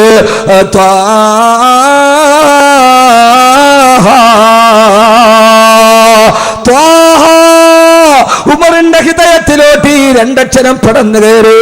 ഞാൻ സ്ഥിരമായിട്ട് പറയുന്ന അറബി ഭാഷയിലെ 2 അക്ഷരങ്ങൾ അത് ചേർത്ത് വെച്ചിട്ട് ഈ ഫാത്തിമ എന്താണ് പറയുന്നത്? പക്ഷേ അത് ചേർത്ത് വെച്ചപ്പോ ഇതേവരെ കേൾക്കാത്ത ഒരു സൗന്ദര്യമുണ്ടല്ലോ. മാ അൻസൽനാ അലൈക്കൽ ഖുർആന ലിതശ്ഖാ ഈ ഖുർആനെ ഞാൻ അവതരിപ്പിച്ചത് നിങ്ങൾ പരാജയപ്പെടാതിരിക്കാനാണ്. ഉമറിന്റെ ഹൃദയത്തിലേക്ക് ഖുർആന്റെ പ്രകാശം ചാട്ടുളി പോലെ ഇറങ്ങി. ഉമർ ചിന്തിച്ചു, ഞാൻ പരാജയത്തിലല്ലയോ, ഞാൻ ദുഃഖത്തിലല്ലയോ, ഞാൻ പലിശയിലല്ലയോ, ഞാൻ മദ്യപാനത്തിലല്ലയോ. ഈ ഖുർആൻ അവതരിപ്പിച്ചത് പരാജയപ്പെടാതിരിക്കാനാണ്. അശ്ഹദു അല്ലാ ഇലാഹ ഇല്ലല്ലാഹ് വ അശ്ഹദു അന്ന മുഹമ്മദർ റസൂലുള്ളാഹ്. ഉപ്പളക്കുന്നിലെ ചെറുപ്പക്കാര് ലഹരിക്കടിമപ്പെട്ടു പോകാറ്, അശ്ലീലത്തിന് അടിമപ്പെട്ടു പോകാറ്, പെങ്ങളെ ലൈംഗികമായ ചേട്ടകൾക്ക് അടിമപ്പെട്ടു പോകാറ്, പീഡികക്കാരൻ ചോദിച്ചിട്ട് പൈസ കൊടുക്കാറ്, അവന്റെ ചെറുവിരൽ മുറിച്ചെടുത്തിട്ട് മുള്ളിൽ കൊളുത്തും മാലയാക്കി നടത്തിയ ഖത്താബിന്റെ മകൻ ഉമറിന്റെ ഹൃദയത്തിലേക്ക് കടന്നു വന്നത് രണ്ട് വാക്കുകളല്ലയോ. അതുകൊണ്ട് ഒരാൾക്ക് മാറ്റമുണ്ടാവണോ, അവൻ ജീവിതത്തിൽ നന്മയുടെ വഴിത്താറയിലൂടെ കടന്നു ചെല്ലണോ. അള്ളാഹു പറയുകയാണ്, അവന്റെ ജീവിതത്തിൽ വലിയൊരു മാറ്റമുണ്ടാവാൻ ഒരേ ഒരു ചിന്ത മാത്രം മതി.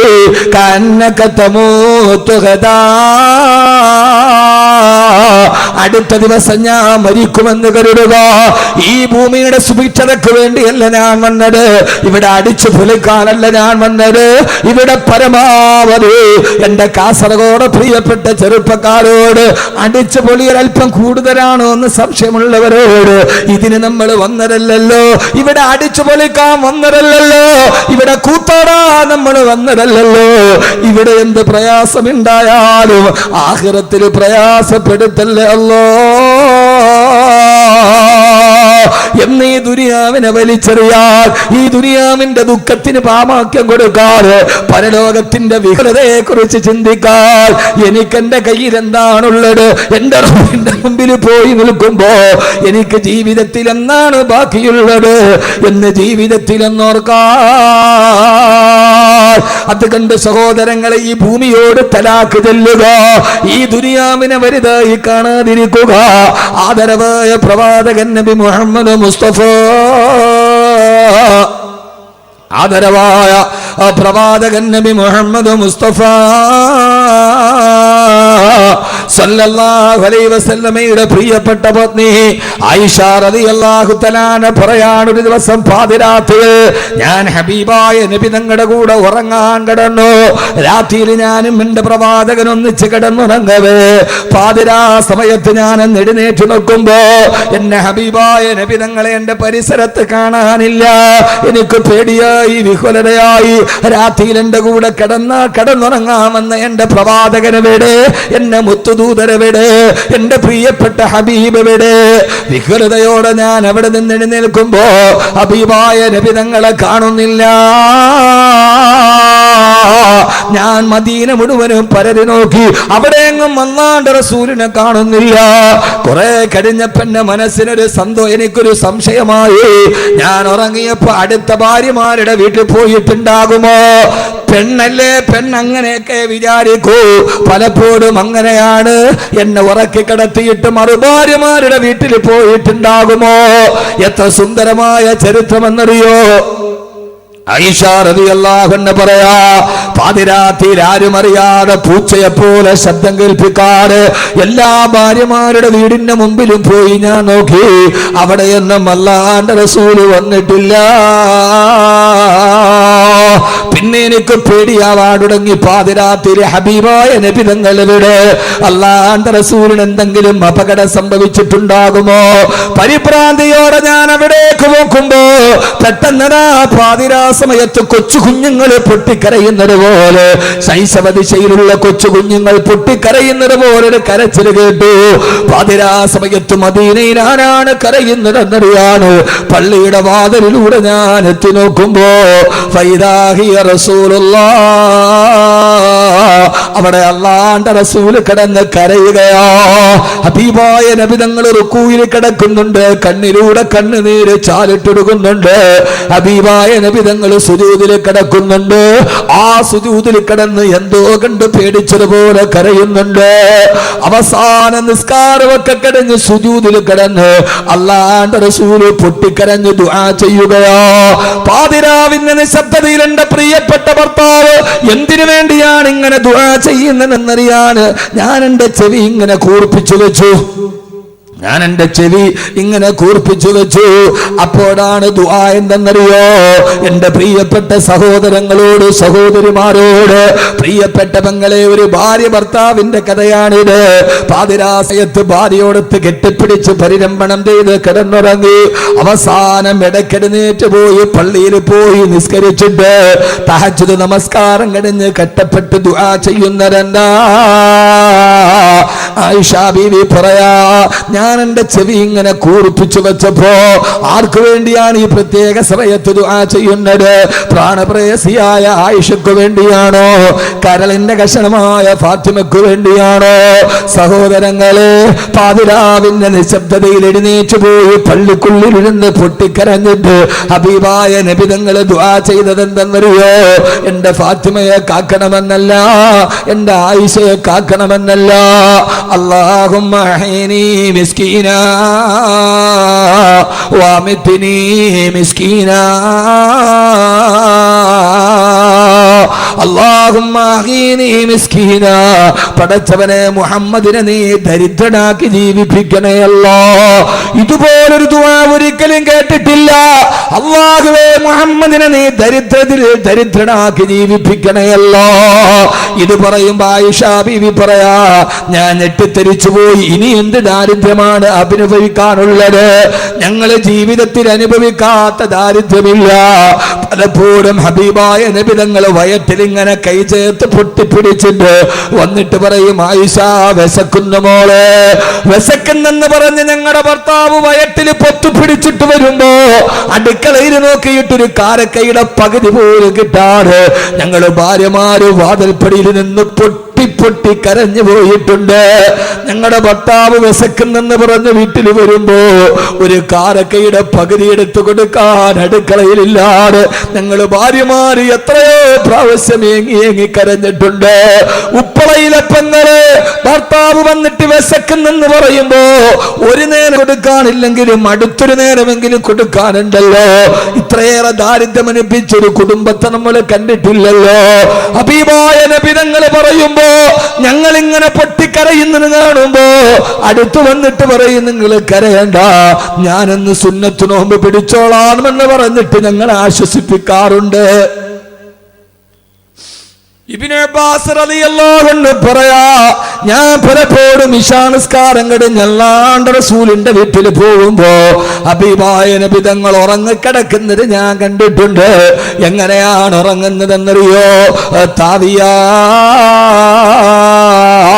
തന്റെ കാൽമുട്ടുകൾ വയറ്റിലേക്ക് ചേർത്ത് വെച്ചിട്ട് കൊഞ്ചു ചുരുണ്ട് കിടക്കുന്നത് പോലെയാണ് ഹബീബായ നബി തങ്ങളും ഭാര്യമാര് കിടക്കുന്നത്. ഇതൊക്കെ നിങ്ങളോട് പറഞ്ഞാല് മനസ്സിലാകുമോ എന്നറിയില്ല. എന്നാണ് കൊഞ്ചു ചുരുണ്ട് കിടക്കുന്നത് പോലെ കാൽമുട്ടുകൾ വയറ്റിലേക്ക് ചേർത്ത് വെച്ച് കിടക്കുകയാ. ഇബ്നു അബ്ബാസേ, എന്തിനാണ് നബി സല്ലല്ലാഹു അലൈഹി വസല്ലമയും ഭാര്യമാരും എന്തിനാണ് അങ്ങനെ കിടക്കുന്നതെന്ന് ചോദിച്ചപ്പോ ഇബ്നു അബ്ബാസ് റളിയല്ലാഹു അൻഹു പറഞ്ഞ മറുപടി, വലാ തജിദ് ലഹും അശാ, അവർക്കൊരൊറ്റ ദിവസം പോലും അത്താഴം കഴിക്കാനുള്ള ഭക്ഷണം ഉണ്ടായിരുന്നില്ല. പാതിരാ സമയത്ത് ഉറങ്ങുന്ന നേരത്ത് ഭക്ഷണം കഴിക്കാനില്ലാതെ വയറൊട്ടി കിടക്കുമ്പോ ഉറക്കം വരാതെ കാൽമുട്ടുകൾ പള്ളയിലേക്ക് ചുരുട്ടി കേട്ടി വെച്ചിട്ട് കിടന്നുറങ്ങുന്ന ഹബീബായ നബി തങ്ങളെയും ഭാര്യമാരെയും ഞാൻ കണ്ടിട്ടുണ്ട്. കുപ്പളയിലെ പെങ്ങളെ, നിനക്ക് ചിന്തിക്കാൻ കഴിയോ? നമ്മുടെ ജീവിതത്തിൽ ഇങ്ങനെ ഒരു അവസ്ഥ നമ്മൾ കണ്ടിട്ടുണ്ടോ? ഇങ്ങനെ കിടന്ന് രാത്രിയിൽ കഴിക്കാൻ ഭക്ഷണമില്ലാതെ കാൽമുട്ടുകൾ വയറ്റിലേക്ക് ചേർത്ത് വെച്ച് ഭാര്യമാരുടെ കൂടെ കിടന്ന പ്രവാചകനാണ് സുജൂദിൽ കിടന്ന് ദുആ ചെയ്യുന്നത്. അല്ലാഹുമ്മ അഹ്യിനി മിസ്കീനാ വഅമിത്നി മിസ്കീനാ. പടച്ചവനെ, നീ എന്നെ ദരിദ്രനാക്കണേ അല്ലാ. ആയിഷ ബീവി ബീവി പറയാണ്, ഇനി എന്ത് ദാരിദ്ര്യമാണ് ഞങ്ങൾ അനുഭവിക്കാറുള്ളത്, ഞങ്ങളും ദാരിദ്ര്യത്തിലാണ്. എന്റെ പ്രിയപ്പെട്ട സഹോദരങ്ങളെ, എന്താണ് കാരണമെന്നറിയോ? ഈ ജീവിതത്തെ ഒരു ജീവിതമായി ഖുർആൻ പരിഗണിച്ചിട്ടില്ല. ഇവിടെ എത്ര കഷ്ടപ്പെട്ടാലും അല്ലാഹുവിന്റെ പരലോകത്തെത്തുമ്പോ ചെറുപ്പക്കാരെ നമുക്ക് തല ഉയർത്തി നിൽക്കണ്ടേ. അതുകൊണ്ട് കള്ളിനോട് വിട, കഞ്ചാവിനോട് വിട, സിനിമയോട് വിട, ആഭാസങ്ങളോട് വിട, ഈ കാണുന്ന ദീനിന് നിരക്കാത്ത ആഭാസങ്ങളോട് വിട. ഇനി നമ്മൾ പുതിയ ചിന്തയിലേക്ക് നടന്നു പോവുക. ഈ ദുനിയാവ് സുഖിക്കാനുള്ളതല്ല, ഇത് ആസ്വദിക്കാനുള്ളതല്ല. പെങ്ങളെ, നിങ്ങൾ ജീവിതത്തിൽ ആഡംബരത്തെ കൊതിക്കുന്നുവോ? നിങ്ങൾ ഇവിടെ ഹറാമുകളെ കൊതിക്കുന്നുവോ? അല്ലാഹുവിற்கு സമ്പത്ത് കിടക്കുമ്പോ കല്യാണത്തിന്റെ പേരിൽ കോടികൾ ആടിത്തിമിർക്കുന്ന, കല്യാണത്തിന്റെ തലേ ദിവസം ഗാനമേള നടത്തുന്ന, മഞ്ഞ കല്യാണം എന്ന പേരിൽ ആഭാസത്തെ വാരി വിടത്തുന്ന ഉമ്മായും ഉപ്പായും പ്രായബുദ്ധിയായ മകളുമൊക്കെ മഞ്ഞ വസ്ത്രം ധരിച്ചു അല്ലാഹുവിന്റെ ദീനിന്റെ ഔറത്ത് പോലും സൂക്ഷിക്കാതെ വീഡിയോ ടെലികാസ്റ്റിംഗ് നടത്തിയിട്ട് കല്യാണം ആർഭാടമാക്കുന്ന പെങ്ങളെ, കല്യാണം ആർഭാടമാക്കുന്നവരെ മാറണ്ട മോനെ. ഓമൽ ഹയാത്തുദ്ദുനിയാ ഇല്ലാ മതാഉൽ ഗുറൂർ. ഈ ദുനിയാവ് നിങ്ങളെ ചതിക്കുമേ. അതുകൊണ്ട് ഈ ആഡംബരത്തിനോട് വിട പറയണം, ഈ അനാശാസ്യത്തിനോട് വിട പറയണം. ഇതൊക്കെ പറയുമ്പോ മൂല്യാക്കന്മാര് മൂരാച്ചികളാ, വാക്കവിമാര് പ്രസംഗിക്കുന്നതെന്തിനാ? അവരുടെ മേല് കുതിര കയറാനാണ് ആൾക്കാർക്ക് താല്പര്യം. ആരൊക്കെ പറഞ്ഞാലും ഞങ്ങളിത് ചെയ്യുമെന്ന് പറയുന്നവരോട് സമ്പത്തിന്റെ പേരിൽ അഹങ്കരിക്കുന്നുവെങ്കിൽ കാറൂനിനെ ഓർക്കുക, കുടുംബത്തിന്റെ പേരിൽ അഹങ്കരിക്കുന്നെങ്കിൽ അബൂലഹബിനെ ഓർക്കുക, സമ്പത്തിന്റെ പേരിൽ അഹങ്കരിക്കുന്നെങ്കിൽ കാറൂനെ ഓർക്കുക. തന്റെ സമ്പത്തിന്റെ ആഡംബരം കാണിക്കാൻ ആയിരക്കണക്കിന് കുതിരകൾ, കുതിരയുടെ മുകളിൽ സ്വർണ്ണ ഖജനാവുകൾ, പതിനായിരക്കണക്കിന് അനുയായികളുമായി തന്റെ നാട്ടിലൂടെ തന്റെ സമ്പത്തിന്റെ ആഡംബരം കാണിച്ച കാറൂൻ അവനെ ഭൂമി വിഴുങ്ങിക്കളഞ്ഞുവത്രേ. അല്ലാഹു കാത്തുരക്ഷിക്കട്ടെ, അല്ലാഹു കാത്തുരക്ഷിക്കട്ടെ. അതുകൊണ്ട് സഹോദരാ സഹോദരി, വമൽ ഹയാത്തുദ് ദുനിയാ ഇല്ലാ മതാഉൽ ഗുറൂർ. ഈ ദുനിയാവ് ഏത് സമയത്തും നിങ്ങളെ വഞ്ചിച്ചു കളയും. അല്ലാഹു കാത്തുരക്ഷിക്കട്ടെ, അല്ലാഹു കാത്തുരക്ഷിക്കട്ടെ. അതുകൊണ്ടാണ് ഖുർആൻ സൂറത്തുൽ മുൽക്കിന്റെ 2-ാമത്തെ ആയത്ത് അല്ലദീ ഖലഖൽ മൗത വൽ ഹയാ, അവൻ മരണത്തെ സൃഷ്ടിച്ചവനാണ്, വൽ ഹയാത്ത ജീവിതത്തെ സൃഷ്ടിച്ചവനാണ്. അപ്പൊ യഥാർത്ഥ ജീവിതം മരണത്തിന് ശേഷമുള്ള ജീവിതമാണ്. മരണത്തെ മുമ്പുള്ള ജീവിതം അല്ലാഹു പറഞ്ഞിട്ടേ ഇല്ല. കാരണം ഇതൊരു ജീവിതം അല്ല മനുഷ്യന്മാരെ. ഏത്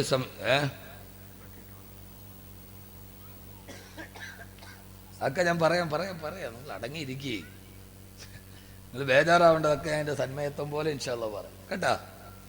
അള്ളാഹു സ്വീകരിക്കട്ടെ. സംഘാടകർക്കൊരു ബേജാറുണ്ടല്ലോ സാധുക്കൾക്ക്. അള്ളാഹു നമ്മളെ കാത്തുരക്ഷിക്കുമാറാകട്ടെ ഇൻഷാ അല്ലാഹ്. സ്ത്രീകളുടെ ഭാഗത്തേക്ക് ഒരു ബക്കറ്റ് കൊടുത്തു വിടുന്നുണ്ട്. സ്ത്രീകൾ എവിടെ ഇരിക്കുക?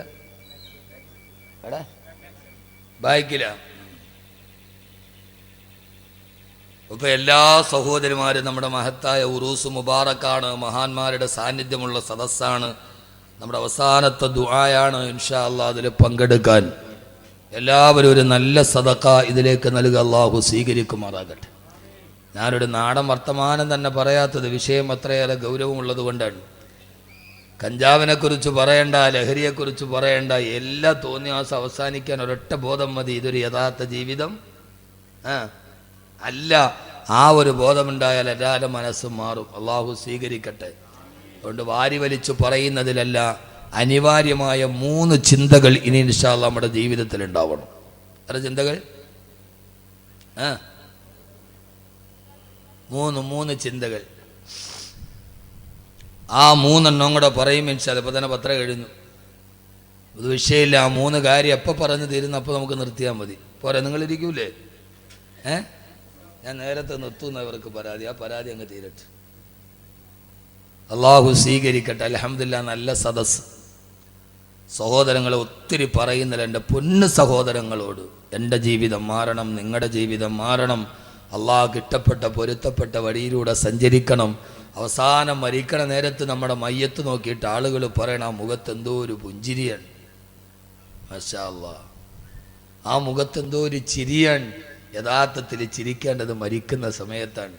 എൻ്റെ പൊന്നു സഹോദരിമാരെ, അതുകൊണ്ട് മനസ്സിനെ കുറച്ചൊക്കെ പിടിച്ചു നിർത്തി, മോഹങ്ങൾക്ക് കുച്ചുവലം കിടിയും.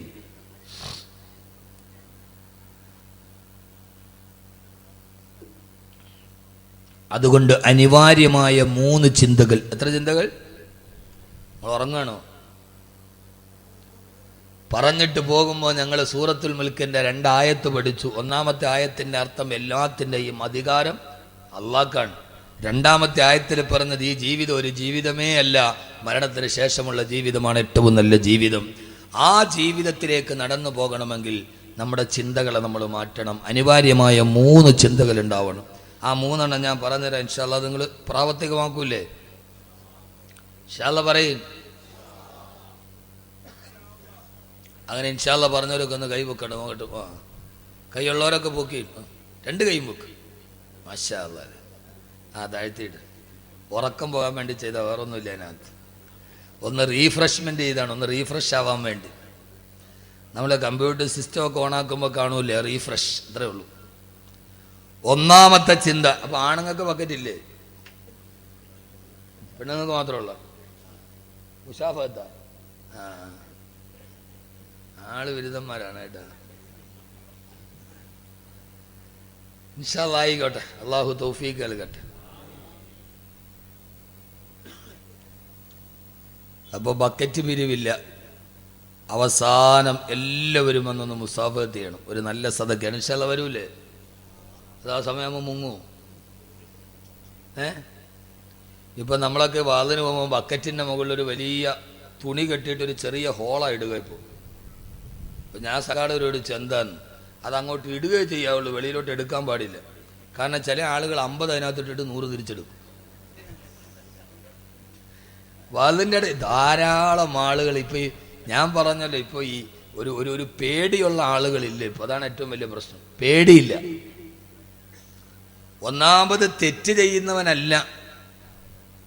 പണ്ട് നമ്മളെങ്ങാനൊരു തെറ്റ് ചെയ്താൽ നമ്മൾ സമ്മതിക്കുവാൻ, ഇപ്പം സമ്മതിക്കില്ല.